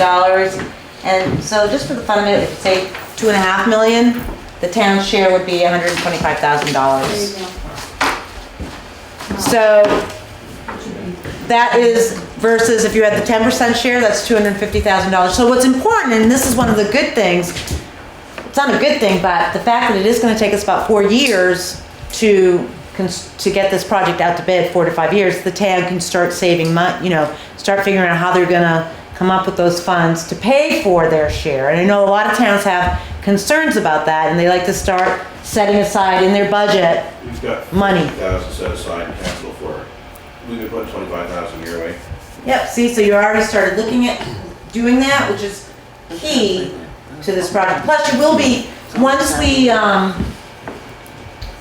do the conceptual plans and we get approval on the conceptual plans, we'll have a finance and maintenance agreement, and then you'll start being charged for our engineering costs. Right now, we're working for you for free. And you know, well, that's true. That is a good point, but the town is not being charged any cost for the project. And there's all this portion the town doesn't have to pay for. Are you going to be tagging it on later? No, Yeah, they don't. no, it's after they sign off on the right-of-way finance and maintenance agreement. Now, there was some talk when Chris was here that if they went historic with this whole thing, Say that again? last time Chris was here, there was some talk about, he said that if it went historic, that the town wouldn't have to pay anything for it. There's That's only no, if you rehabilitate, and we can't no, I think what he's talking about, it's like with trusses, Jen. It's like- If you rehab a truss and the town signs a certain maintenance agreement with that truss, they don't have to pay a penny. Right, that's for if we rehabilitate what we have now, but if we build new, New. or weren't we talking about Oh. this today? They don't get, Right, Bill knew, right, okay, That's yes, what I and we rehabbed, Because right, when we did that with the covered bridge, of course, that was all new, and it didn't cost us anything. right, but you're supposed to be maintaining that with your life. Well, we're maintaining, Todd Let's is try to go doing through it every day. actually himself. But, I mean, and there's the thing, that covered bridge, it's really not safe sometimes with the traveling. I mean, with the yield and the stop and, I mean, for the amount of traffic on that road, that FAS road, where a lot of people go to Dover during the wintertime, No trucks can go. and there's trucks, yeah. No, Yeah. Oh, no trucks can go in there, but there are small trucks, but there are trucks that do go in there. well, the town trucks have to go through it. Yeah, so. yeah, so, and we're talking about the weight, and it was designed to take that kind of load. School buses And go. school buses go through there, so, Fire trucks. and fire trucks, and, a school bus can go? yeah. I drove through that today. It's designed, it's a brand new covered bridge, but we designed off the side of the road. They built the whole bridge off the side of the road and then rolled it in and plopped it. It's pretty cool. Accelerated construction with And it made it through Irene. Right, as did the Arch Bridge. It was Route 30 for 3 weeks. Right, and. See, that's and- the other thing that I made a point with Chris about, That's a good is point. that he said, well, if the bridge fails, you close the road. And I said, well, the only problem with that is fire department related, if you have an accident on Route 30, a lot of times traffic gets detoured up over that and up over Grimes Hill. Yeah. And when Irene took that bridge out, almost took the bridge out down Route 30, for 3 or 4 weeks it was a detour. Oh, I know. So if they close that road or close that bridge, they've got no detour. Well, you are the one that has to close the bridge. It's not, we can say you need to close the bridge, But I mean, But if it's it the becomes town. reality, then there's gonna be an issue and Route and, 30's closed. well, then you say to your legislators, we have an emergency here, we need to get that new project designed and built, and, you know, I mean, that can happen. That's one of our biggest pushes for that, to get this thing done, so that we don't have to close that bridge, because if we do, That isn't it. somebody going to Brattleboro, if the Route 30 bridge is out, Route 30 is closed, and that bridge is closed, goes all the way to Wardsboro, down into Wilmington and down into West Brattleboro that way, that's a long ways around. Right. I agree with you, there's nothing we could, I mean, and that's a case where, so then there's the next step, is if you were told tomorrow that you had to close that bridge, then you would say, we need to put a temporary bridge in here because we can't afford to have this bridge closed for 5 years. Because because we're planning on removing that structure anyways, then you could look into putting in a maybe bridge across there. Who buys At the same- it? Usually the towns rent it, the towns rent it through the state. We rented it we for 2 do. years on Hunter Brook Bridge. Right, so you rent it, I mean, Todd knows that, I mean, that is something we didn't talk about, if it had to be closed. We should have bought the bridge. Yeah, well, because, I mean, I've had projects. If they weren't rented, we would have Right. paid to buy it. Right, so. but in this case, hopefully, because you already have a project, I don't know if you had a project, but I know like in Pownell, we put in a 234-foot maybe bridge, because it was a bridge, only bridge across the river to a lot of, properties, and unfortunately, it was there for, like, 7-8 years before the new project happened, but in this case, I think that if something were to happen and you had to put in a temporary bridge, if you were able to do that in that location, because we've already made we already know that we can remove the structure, that is, you can just plop it right back in that same location. So if something were to happen in the next, 2 to 5 years, that's something to think about. But the rental rates are so high because really what they want to do is incentivize towns to replace bridges if they're out. So So we've got 50 of these incentive bridges. So that's our problem. Newfane has a lot of I bridges. think we're the second highest in the state of Vermont. so. Yeah, that's right. I know. That's why I'm here again, and I haven't retired yet, so I'm back. So one other thing that we didn't really talk about, and it was something that I had mentioned the other day to Jen and Laura, was the intersection. And I said, I do want to talk to you a little bit about that intersection. Do you want the depot, want that road to be the three-way and Grimes stop? Do you want to make it a three-way stop? You need to think about that, about how you want the configuration of the intersection to be. And I personally, I know that we had a lot of things on the South Newfane about the configuration of the intersection, but I think that you need to think about that, especially, whether it's 2-lane or 1-lane, it doesn't matter. I think you need to think about what you want your throughway traffic to be. But, really think about the throughway traffic and what it should be at that It actually intersection. flows fairly well. Do you want yield? do you have any stop bars out there right now or? We have a stop sign in Grimes Hill. On Grimes Hill, that's And we it. have a Okay, yield so sign on the there's other Grimes Hill side, and over the going yield. onto the bridge. But going from Route 30 through the bridge is nothing. There's nothing, so. And it works good that way, seems. Yeah. I mean, there's been quite a few accidents, but it's because people can't see or don't pay attention sometimes, and they just they meet right there. They Right. creep in The there. biggest problem with that bridge is trucks. Trying to get a truck on and off that bridge, a trailer So- truck. Well, the wider you make it, the turning radius is going to be Right, better that's- as well. Yeah. That's the other thing to think about. That bridge gets hit all the time because the town uses it for having Right, stuff you have brought to in and use out, it. trailer trucks, and it's almost impossible for them to get on and off that. So the So- wider it is, the more you can swing. Exactly. Yeah. Yeah, that's one of the things we brought up to Chris, was trying to fan out that other intersection. Yeah, so let's go back.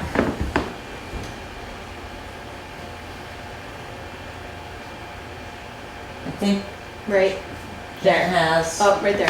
So, This is the. Whoops. Whoop. See, There you go. don't let me have, so this would be That's the 2 lanes. the 2 lanes, and this is, you can see that the radius is a little bit wider, and this one's very wide, you see that that's Which is nothing. much wider. Yeah. This is a little bit narrow because I suspect it may have to be a little bit, And that's all stuff you can tweak, I mean. we can stuff tweak you that, can this tweak is just, It's a pretty good retaining wall on that, on this side. it's gonna have to be. That's, I mean, it's, drops right to. Yeah, and the new one's gonna be just as significant. And the same thing, this I think is the One lane. 1 lane, and Yep. they did take that into consideration, and they Which is good. made that radius larger. Yeah. that's This good. one would be nice to get it a little bit larger, and that would help a little bit, but I think there are some restrictions there, but it's something that we can tweak along the way. There's one more clicker question at the very end. Oh, did I miss it? I Yeah, thought and then we're out of here. well, no, because If they may they want have more us to be. questions. Well, I meant if they want us to be. Yes. Oh, go back. Oh, it was the next step. Go back. No, go back one. There you go. Oh, do you find the recommended scope of work satisfactory? So that means the recommendation, I think at this point, we're not necessarily saying 1 lane or 2 lane, but. We're just talking about what we brand new bridge, presented to you. Brand new bridge with traffic maintained on an off-site detour. That's what we want to know if folks are supportive of. Keep it going. Okay. That's so far, oh, 2 more. just say yes. We all set? Yeah. Okay. And so the next steps, and this is what we said, is we're gonna wait for the town response to for a recommendation on the proposed project, and then we'll develop those conceptual plans and distribute. And then we would request a public information meeting at that point, If the town. would if the like- town wants it. That's an optional thing. We've already had meetings, and that's part of the requirement for NEPA and for, when it comes to our right-of-way process for condemnation, if we have to go condemn, we had to have had a meeting. We'll get, any local agreements we need and right-of-way, which we do need. And like we said before, the town is responsible for the detour. So that's really our presentation. So while you have us here, I know that you guys want to get out of here. I mean, no, they still have, not them, but you still have your meeting, but if It's there's. us getting out of here. It's us getting out of here, but if there's any other particular question or concern that we did not bring up, and I know that you had, I have a question, because you guys have a lot of expertise about safety. And so, but it's also, I mean, you're getting a lot of this from, books and not in the actual site. And so the concern, and I'm willing to give up I feel pretty passionately about a single lane bridge for 2 reasons. One is speed. I think it's okay for people to stop and go 25 miles as it's posted through a half-mile village and not kill any pedestrians on their way to the covered bridge. I think that's a good thing. And right now, when you come from Main Street, which has got the yield, you can see, you don't have to see over the bridge, you can see the depot end of the bridge. And as long as the trees have been cleared. If you're coming west, you can see across the river to see if anybody is waiting. We could test that out for ourselves. And so my question here really is, what are the traffic calming alternatives if we go to 2 lanes? My concern about 2 lanes is that people will go at 40 miles an hour through. freeway stop. Freeway stop. That will stop everything. Why would you stop if there's 2? Right, why would you stop? Right now, nobody stops at the stoplight on Grimes Hill Road. Well, that's the problem, whether there's 2 lanes, first of all, you have to have a stop at one of those roads. You have to have a stop regardless. You can't have a through road and an intersecting road without a stop sign. But this is exactly the problem, is human nature doesn't like stop signs, and human nature loves to go fast, and so if you make it possible for 2 lanes, for nobody to really, to be able to just roll over the bridge, they'll be going 50 through the village, and there's going to be worse. I don't think, Well, I mean, that's already happening. People are already What is heading the up to speed 50. limit? It's 25. 25 all the way to the It's village. from a tenth of a mile from the bridge. Right. In every So- direction. so enforcement- The entire village is 25 miles an hour. If we have, and nobody goes that except me, and if we have 2 lanes, people are just, it's just gonna be this highway. It's not gonna be a highway. Well, we can decide that. But, so I want Okay. to know what your expertise says that will, I mean, I am really concerned about quality of life. And so far, the bridge is standing, we haven't lost anybody on the bridge. I'm really concerned So about I'll what give you what my happens. recommendation I would mean, be. we looked Yeah. at some So, more. well, we definitely can look into it, and we've got safety people, and there's all sorts of stuff, and I want to look at Matt over there. Hi, Matt, because Matt and I did a traffic calming study together when I worked back in research. So Matt actually knows quite a bit about traffic calming. But basically, what I would recommend, if it were my bridge and I was worried about traffic calming, is I would take those lanes and I would stripe them for 9 feet, and it would leave a 4-foot shoulder for you, so it's a little bit wider for bike and ped.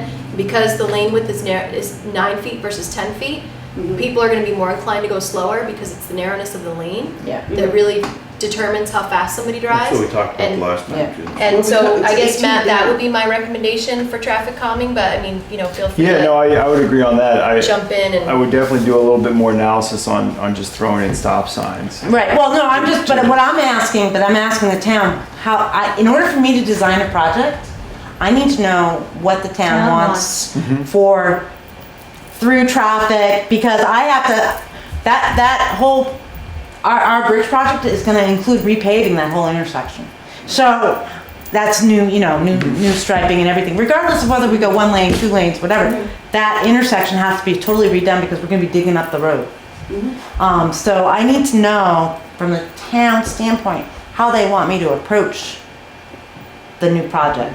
Because I don't wanna, and I'll be honest, in Newfane, we've redone intersections over and over and over again. And the South Newfane Village is a prime example of a project that took 10 to 15 years to get done, when it should have only taken 3 to 5. So we don't want that again. We wanna get everything but done if you stripe a But I like travel that. lane thinner, or more narrow, it is traffic calming, and Matt, I know he and I We worked could a even lot do on that on the other road as well. Well, I've asked for white stripes on Grimes Hill Road and haven't got them, mostly because it's really foggy. But if the select board would put white stripes on Grimes Hill and Depot Road, that would help. On You the mean a edge. shoulder? No, Shoulder just stripes, they yeah, don't fog use stripes. stripes. You know how most town highways just have the 2 double yellow, a lot of them don't do the white Okay, I stripe. gotcha. White stripe, it would Yep. make it easier in the fog and it would slow people down. Not to cut everybody off, we yeah. got a lot of stuff. Yeah, to I do. just want to ask one question. Yep.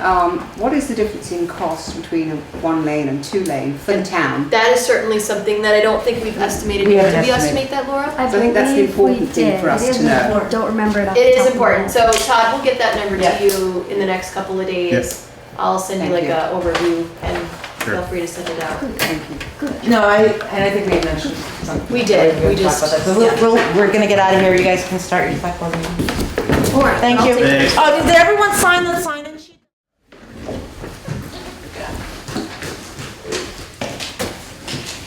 Okay, we shall get going again.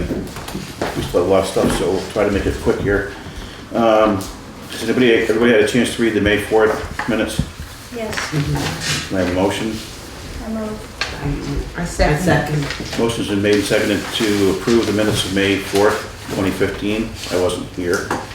All those in favor, signify by saying aye. Aye. Opposed or abstaining, I'll abstain. So it'll be 3-1. Actually, I wasn't here either. So And you can't. we can't do Then we it. have to table it Oh, until that's the right. next meeting. Yeah. So let's make sure we make a note of that for Shannon, it's been tabled. Road business, yeah, somewhere I have a road report.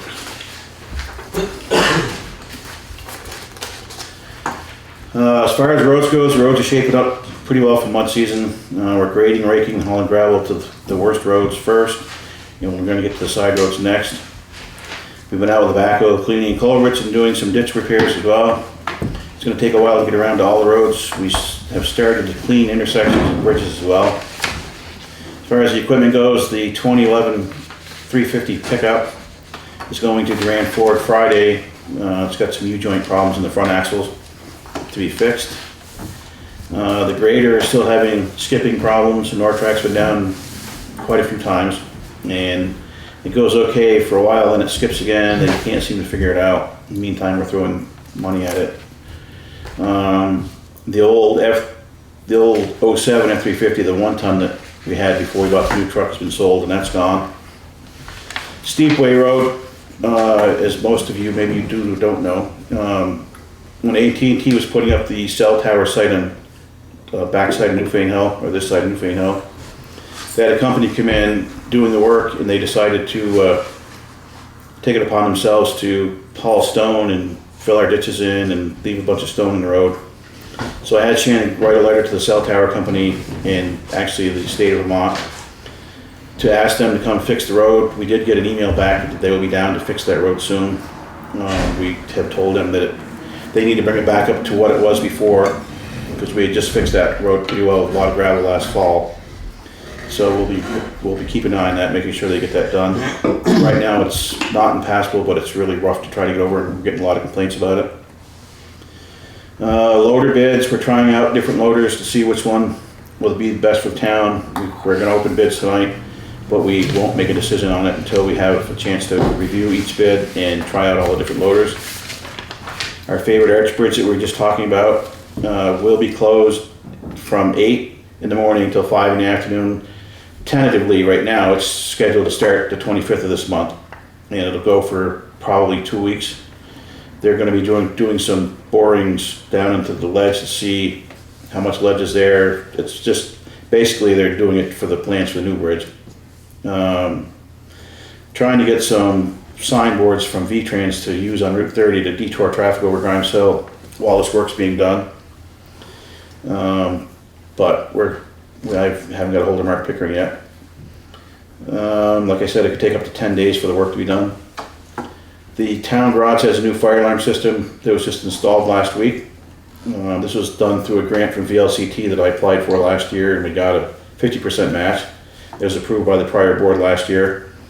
So the garage now has a security system and a fire alarm system, which should help reduce our insurance costs. But a lot of, not a lot, but several town garages have burned in the last couple of years because they haven't had a fire alarm system in there, so we really pushed to get that in there. That is in there now and up and running, so that's good news. That is all I have on the road report. Anybody want to make a motion for that? Make the motion to second the motion. Approve it.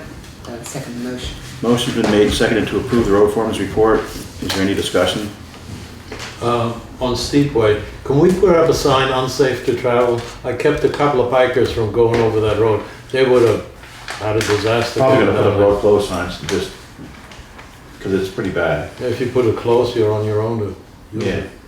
So, because they were down cutting trees for the new power lines last week and they had it closed anyway, but if I think of it tomorrow, I'll put up some road close signs on that. Will we have that advertised in? That it's closed, we can put it in the paper. Yeah. Any other comments? Hearing none, all those in favor of approving the road report signify by saying aye. Aye. Opposed or abstaining, I will abstain. 3-1. Loader bids. Maybe what we should do, instead of doing the loader bids, well, there are paving guys sitting here, so all right, we'll do loader bids. This way we should table it because we've got a bunch of people How many do sitting we here. have? 3 or 4. And again, we normally open them, go make a list of the prices, and then bring it up for the next meeting. Give us a chance. You wanna do that? Yeah. Now this one is from Milton Cat, and let's see, what is this?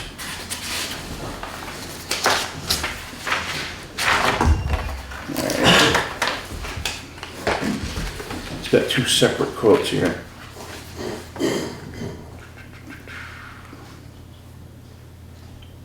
Discounted price of unit is $150,500, less trade on the loader that we have now of $45,000, so net cost would be $105,500. Then there's a list, he lists the options of leasing it, of which we discussed at the last board discussed. The second option is with a set of forks, and that comes in at $155,500. So I'll get these to Shannon too, so she can get the figures all down. The next one's from Nortrack, which is John Deere.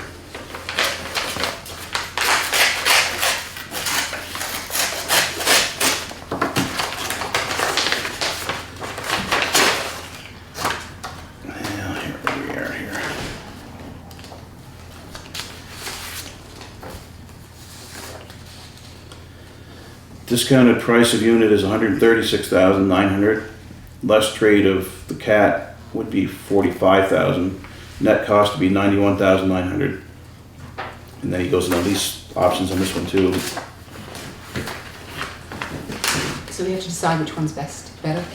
Yeah, I'll look them over and make sure all the bids are up to par. We still have to try out. We've tried out the John Deere. We haven't tried out the cat loader yet. We usually try them out just to figure out what the best options are. Some of what we just also discuss or look at is their service, and I'm not going to get into that right now. That's a big item for the town, Right. quality of service and stuff. Who have we gone with in the past? There's a note on the front of that one. They brought in for the loader, but they're two separate bids, one for what you asked and one for a bit higher grade, but a good price is what.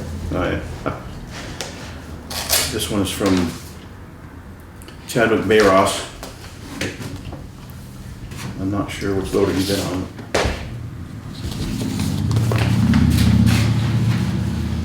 It's not working well. It's not working well at all. Put it in, John. You open the next one, then I won't have to do it. Great idea. Let her try it. She probably won't have any trouble. All right. This is for a, let's see what it is. SDLG, whatever that is. It's a loader. Discounted price of unit is $130,543. Less trade on the our loader would be $30,600. Net cost of $99,943. And again, they list the options on the.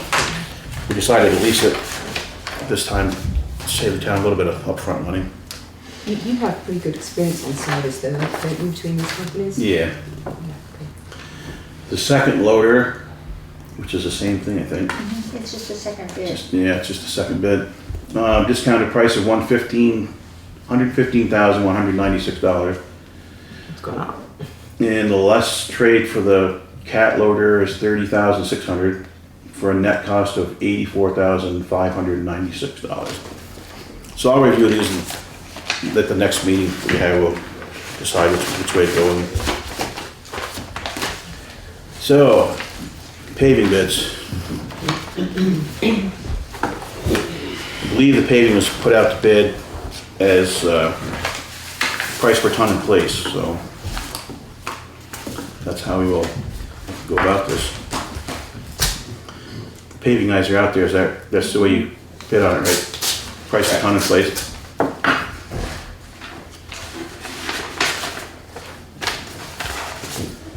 This one is from Springfield Paving. Where are we here?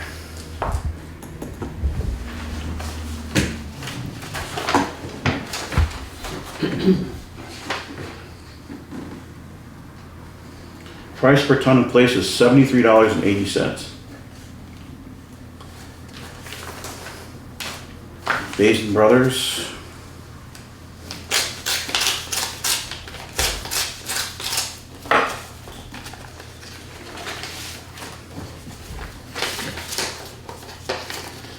Price per ton in place is $82.95.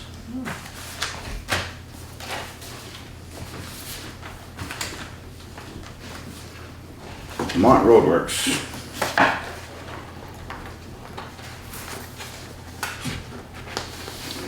You've seen Mark Roadworks? Yep.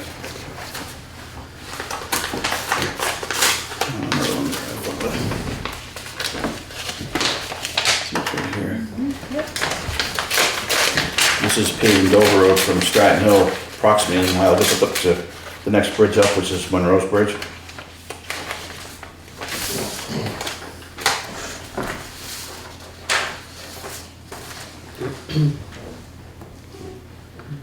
Price per ton in place, and this one is $81.28. This is your low bid there. Yeah.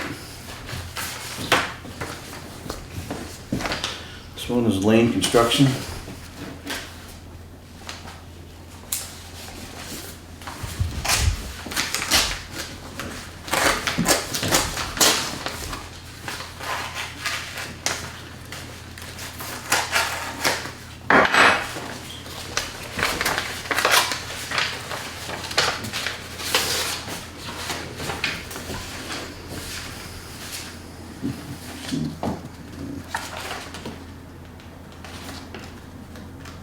Okay, what am I missing here?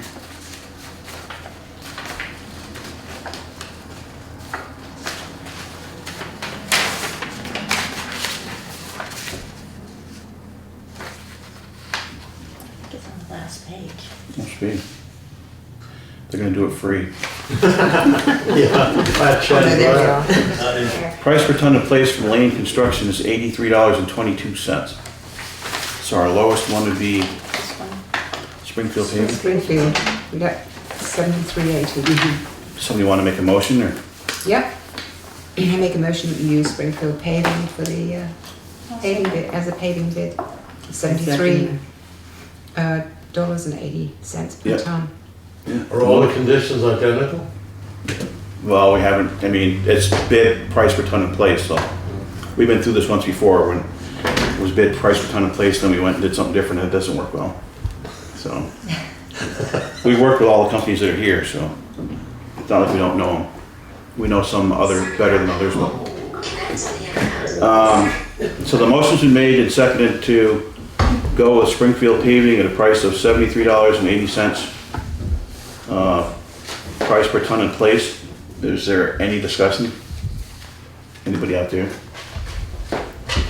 Hearing none, all those in favor of the bid signify by saying aye. Aye. Those opposed or abstaining, the ayes have it. We'll go with Springfield Paving. Thank you. Thank you, folks. Thank you. Thank you. By the way, I don't see is the recorder on? Right there. Oh, you're using that, okay. I've got to put these all together, so Shannon knows. These two. All right, moving right along. Were any of those people? They were all pavers, just here to listen to their bids, see who got the They're happy. prices cheaper than everybody else. Wondering, none of them were. One of them happy. Yeah, he was here. Oh, they were? Oh, great. Yeah. I'm gonna put those there for now. Put that here for now. What are we up to? New business, health officer report, Dover Road. Yeah. Do you have that? Yes. Probably have it here somewhere. Shannon's gonna mark that for me, I just don't know where. Want to read mine? Why don't you read it? Okay. I thought maybe Tim was here, I don't see him. Town Health Officer Report, Rental Housing Inspection, Newfane, Vermont, May 5th, 2015. Property 990 Dover Road, South Newfane, Vermont. Tenant, Selena Stevens. Property owner, Grace Moffett, Hallie Moffett. To Newfane Board of Health. On May 4th, 2015, I received an urgent request from Selena Stevens to inspect her rental mobile home, which is unsafe and inadequate for herself and her 3 children ages 1 month, 1 year, and 4 years old.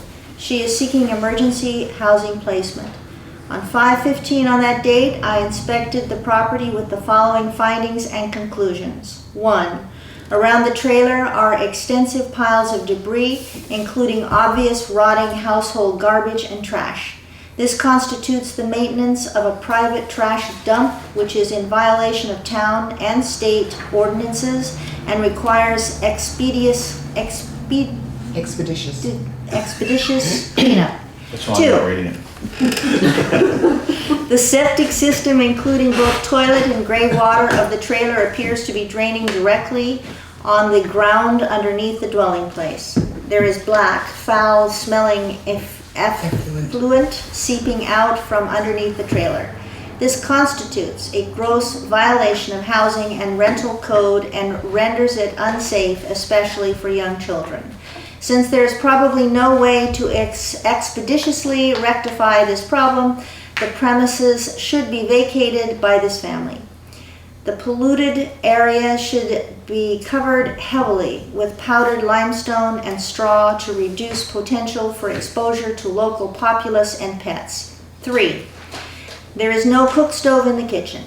This constitutes a complete violation of the rental housing code. 4. There is a wood stove with unsafe installation of the chimney where it passes through the wall of the trailer. Additionally, there are no apparent smoke or carbon monoxide detectors. Both findings represent serious deficiencies of safety codes and potential immediate risk to this young family. Page 2. 5. There are numerous exposed wires, open electrical boxes, and excessive extension cords in violation of the electrical code. There are no ground default boxes or switches around plumbing appliances. Currently, there is no electrical service because of lack of payment of the electrical bill. 6. Water supply is a very slow flow of cold water. The kitchen sink appears to be leaking and rotting the floor underneath. Because of these multiple violations, I judge the property not fit or suitable for habitation, especially of a young family with 3 vulnerable children. I urged that it be vacated immediately. This will be communicated with the State of Vermont Social Welfare Division as evidence to help procure emergency housing. I request that the Board of Health declare that this property should not be rented or inhabited until all of these serious deficiencies are addressed. I request the assistance of the Board of Health and Town Clerk to locate the owners of this property and forward a copy of this letter along with a notification of their preliminary action and offer to the landowners the opportunity for a hearing. I will help prepare a formal statement of rights of hearing and appeal to the owners when they have been located. Respectfully yours, Timothy Schaefer, MD. I think the owners, they're right out here, so. My mother's the owner. Of the property. Of the Right. property, I'm the owner of the trailer. Yes, please come up and speak to us.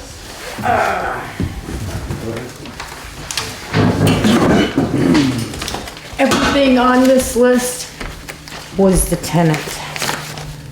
Everything.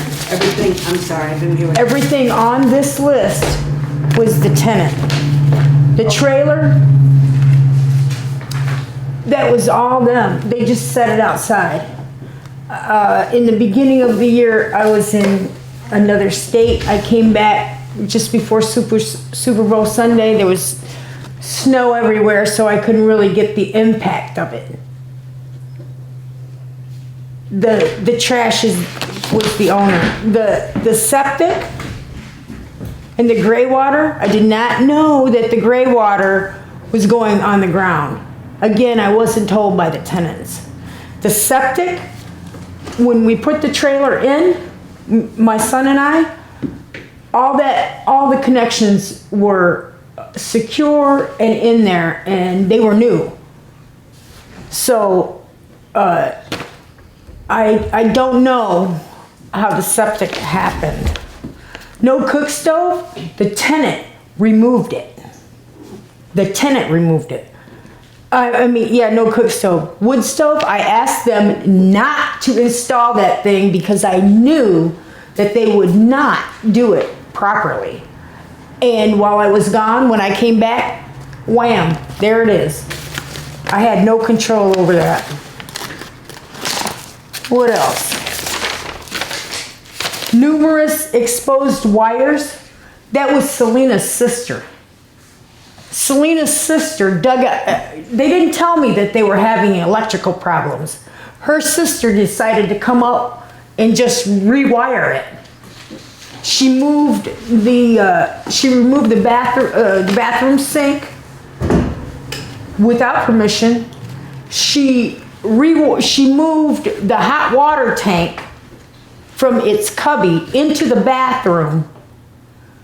At which time, when she redid it, hooked it up, she was working on the well, and the water was muddy.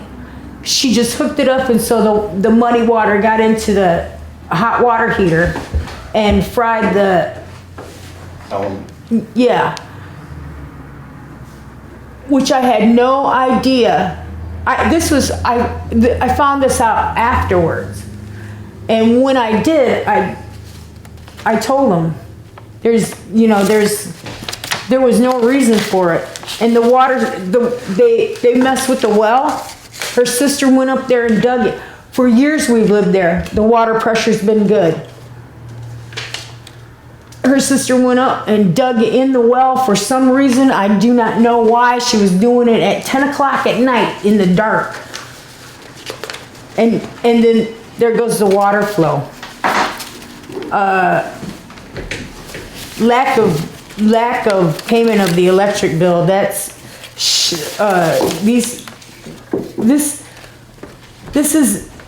these people are my son and his girlfriend and my grandkids.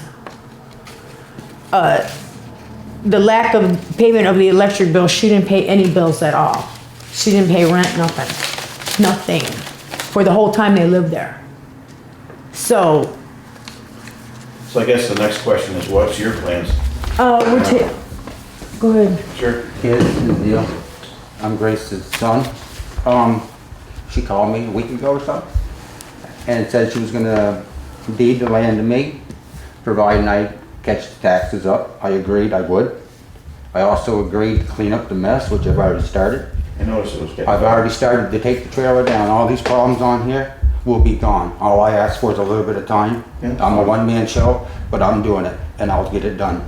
Yeah, I noticed when I went up to look at Adam's Hill, it looked quite a bit better. I've been there 3-4 days. I've been sorting stuff out. So, and I have a roll-off dumpster coming.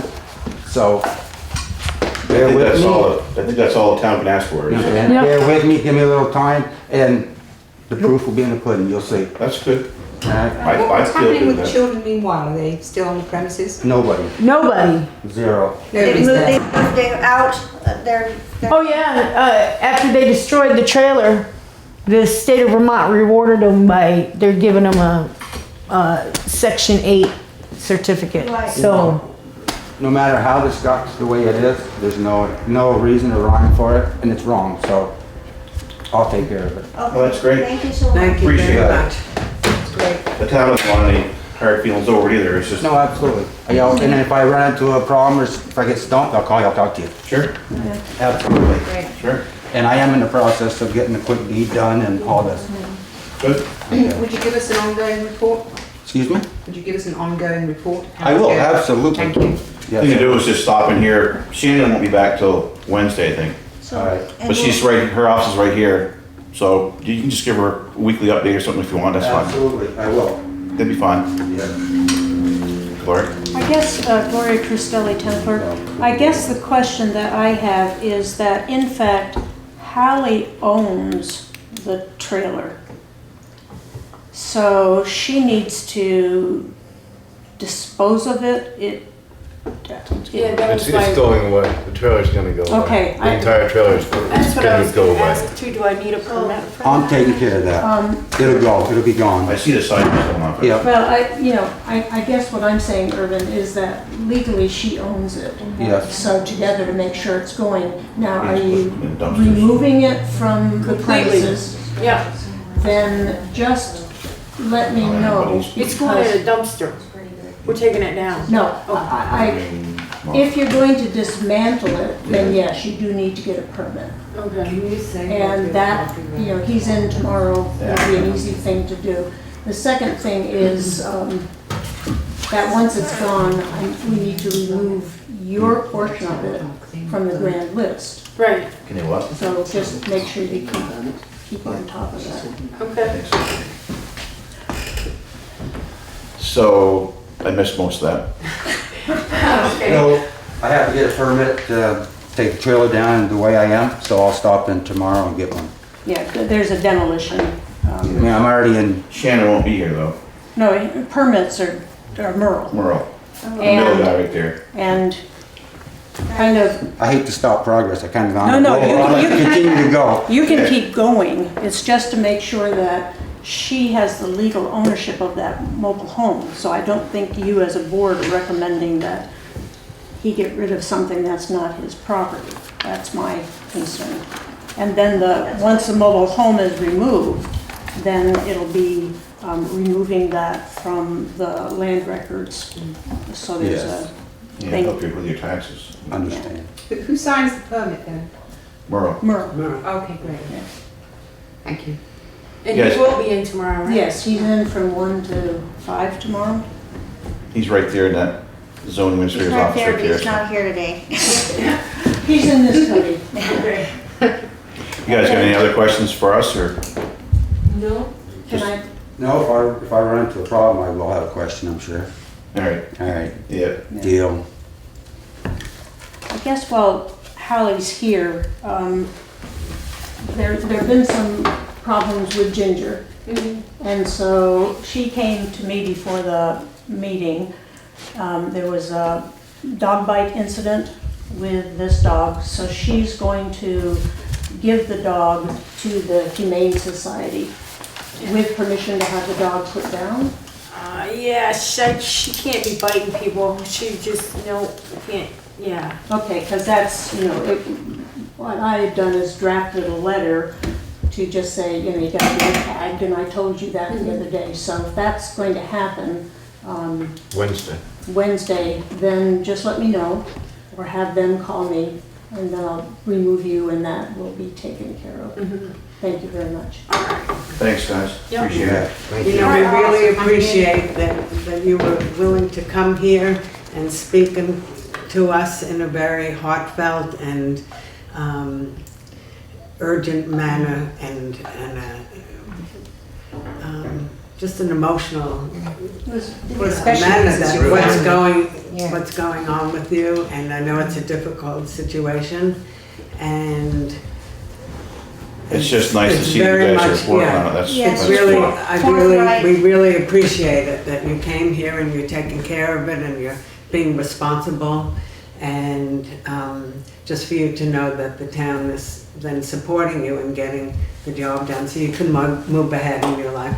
Thank you. Thanks, guys. Thank you.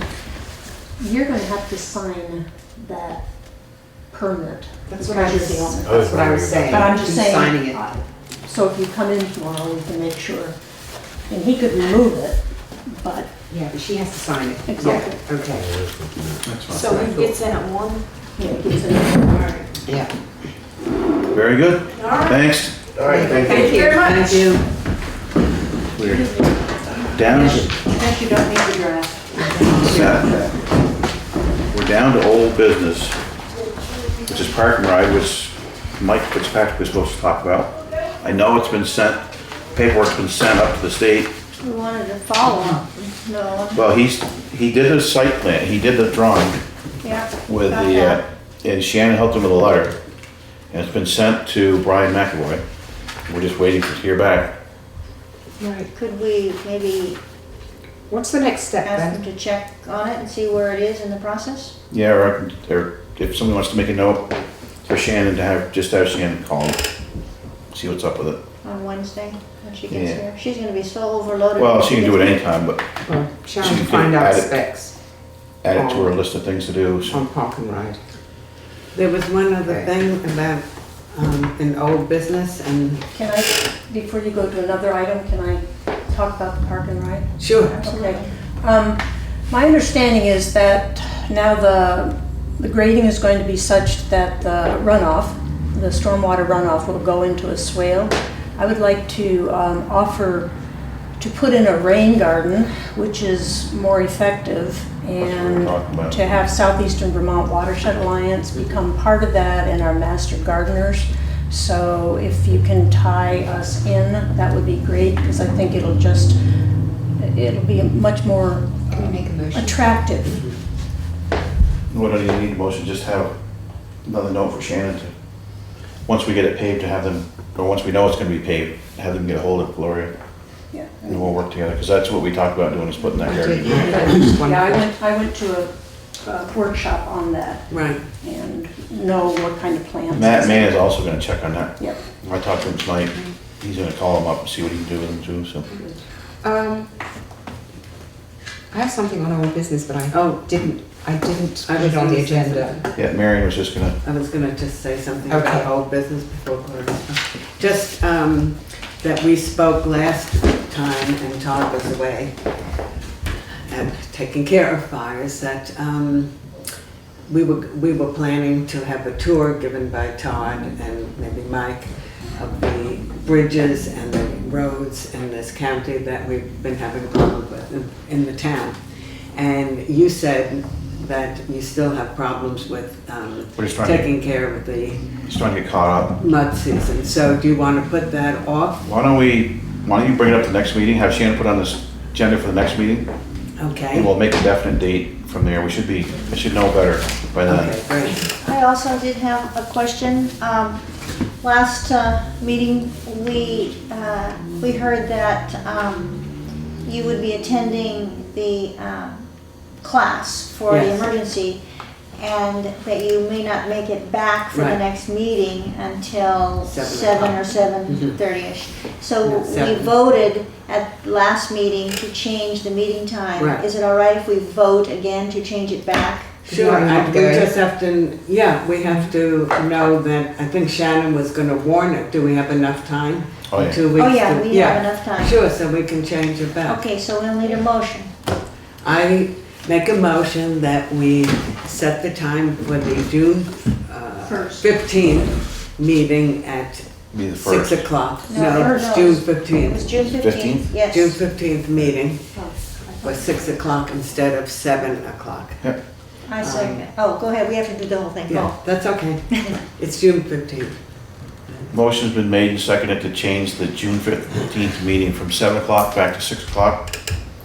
Is there any other discussion? Nope. All those in favor say aye. Aye. Aye, opposed or abstained? Did we second it? Sure. Somebody must have seconded it. Carol, just Just insert Yes, yourself. it's fine. Rosin, you had something? Yes, I was asked to write a letter, which I wrote. Yes, Do you remember I the do. one about the 25, about Yes. asking everybody to pay an extra Yes. $25 and the town had to Yes. collect it and so on? What happened with that letter? Did it get sent to anybody? I Did think it anything did. happen? If on. Was I wasting my time? I wasted my time, never got a response, not even to push the button No. for the standard answer. Also, Nothing. where is her, I saw the letter. right here. I saw the letter and, Because I think it was meant, at something was least meant to one happen on the resident last said, meeting. okay, here's the legislative alert regarding shorelands. This is from Administrative Assistance Report. Did we go through this tonight? No, that was from your last meeting. Last meeting. Oh, yeah, right. Okay. One resident sent a letter and she also sent them to the legislators.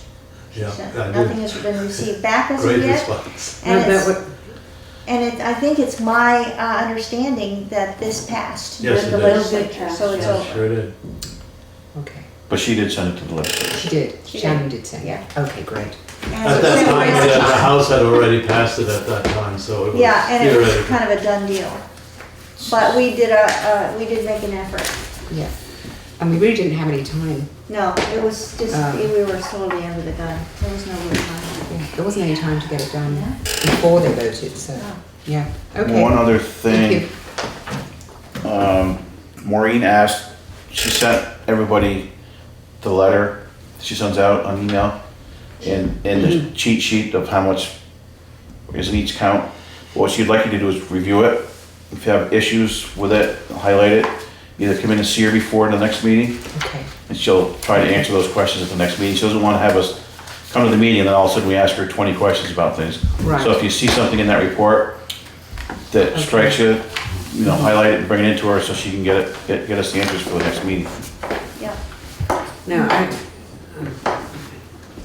Did I see a hand go up? Gloria, you wanted to say? Yeah, just, I'd like to be on the next agenda for the dogs.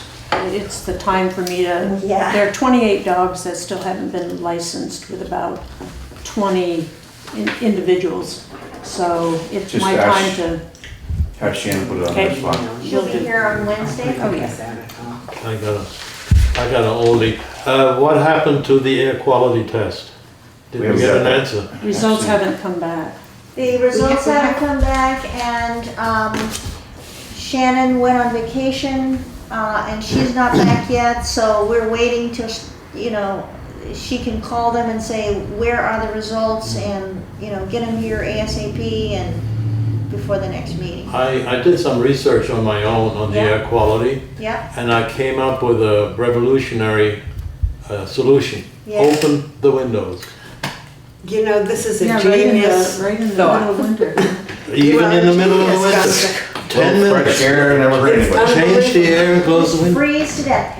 Okay, well, let's appreciate that, that suggestion. Gloria? And another old issue, do we know when the slate, the roof is really going to be fixed, not just the patch? We got a quote from him about Yeah. 4,000 something. Woo. He said it's gonna need approximately 100 tiles. And We should put that on the agenda for next meeting too, because I think we should just do it.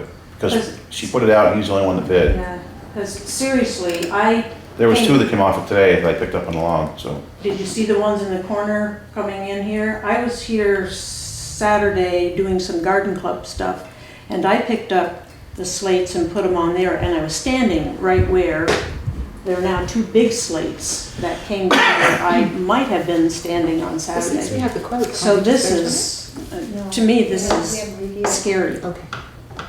One of the things that, why isn't there some type of a catch thing for slates that fall off the roof? There's You really know, no just, I way to mean, do it. I don't think you've ever had any slate roofs that have had a, It's almost, to me, I would think it'd be better for the town, take that slate off there. Work with a guy, trade part of that slate for standing seam, put standing seam on this thing, be done with it. It's a lot of money, I'm sure. Don't tell the townspeople. Yeah, I Because know. it'll take you 3 years to do. But we can bring it up the Anyway, next meeting. that really concerned me when I came in this morning and saw that. Well, I picked up two this morning when I well, picked up is the there, trash. isn't there some construction that can be done that keeps the slate, if it does fall loose, from going over the edge? No. Not really. I It's so- found them in my garden, in There the must snow They're in so my thin front that yard. you would end up, No, so you have a catch-all like yeah, but that. that's gonna catch, when it rains, it's gonna catch the water, it's gonna back up into the roof, Oh, so. yeah, No. that's true. In the snow. How would it I be found if slate you got tiles a in the snow. $4,000 bid?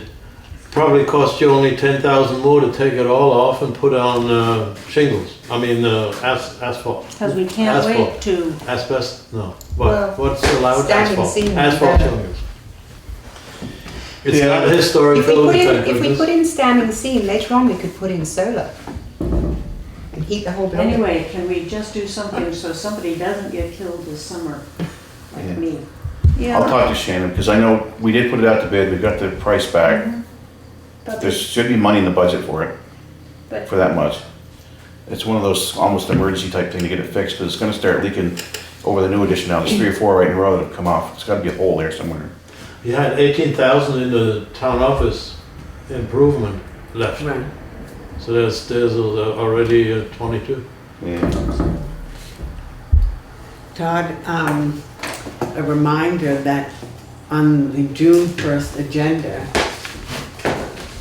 we had voted to have the priority lists that everybody will look through for the repairs and desires of what people would like to see happen in this building.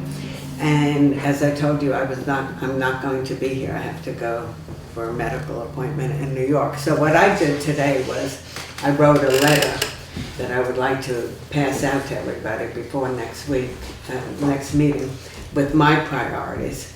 And just to remind everybody that that's going to be on the agenda so that each of us go through the list, write Because I also looked at, I mean, one of the things that I'm saying in my letter is, that you'll read, is that it's very wonderful that we want to fix up this building and that we want the building to look nice and we want all these things done. But as Gunther just said, we have $18,000 in the budget right now.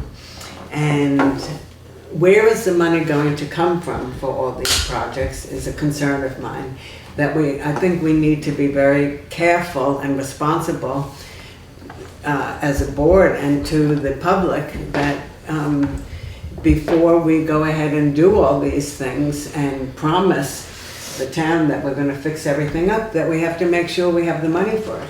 And it's really important to go through those lists and prioritize. 15,000, so we'll have 33,000 by June. I'm sure we're going to do that. I don't know, but my opinion is that you don't spend money you don't have.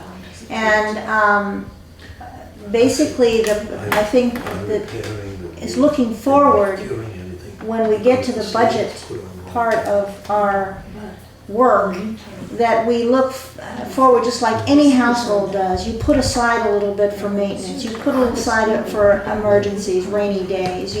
You basically plan for the future so that when something needs to be done, it's not an emergency and then you have to like rob Peter to pay Paul or go out and take a loan or anything else. I think we will be smarter and at taking care of this building. Well, But- we did put 15,000, I think, Right. as of July 1st, and you said we had, what, 20? 18 left So from we'll the have current, and it's 33. capital, so it gets carried forward. Right. So we'll have 33,000, there's 33,000 there as of July 33,000 now, 1st. so Specifically that's, for this building. Yes, Plus, there's still some in just building maintenance. right. So not just capital, but there's some. So we need to get the roof fixed. That, I mean, that's, right. if you, without a roof, you might as well shut the lights off I a mean, little the bit. problem with the slate, I understand it was put on wrong. Too tight. It would nail down too tight. That's what I heard. So no matter what you do on repair, the rest of the slate are not repaired. Yeah, and they're going to go bad. So I eventually. think you gotta tear the whole thing down, hopefully sell the old slates if they're not destroyed. You know, maybe somebody will. I can take 3 of them. three slate We tiles. could $1,000 a piece. we could actually have a tag sale, a slate tag sale, There you go. raise money. Okay, All right, are we done? Sell them at the Newfane Common, right? we have correspondence. Did we get any correspondence? You went to the mailbox. I didn't look at correspondence, so. No POs, right? I think that's very lacking, is a look at foresight and saving toward maintaining and. You're really good at reading. Yeah, don't read that aloud. Yeah, You gotta share that. That's something that. there's another thing here we can't read aloud either, so.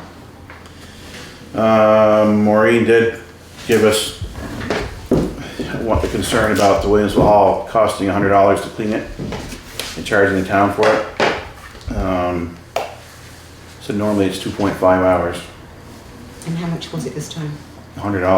Don't you, Which is how many hours? don't you think that was the cleaning, a special cleaning that we had for John Piatek, Susan Piatek's? It probably was, but then you get into this thing about, you know, we're gonna do that for everybody.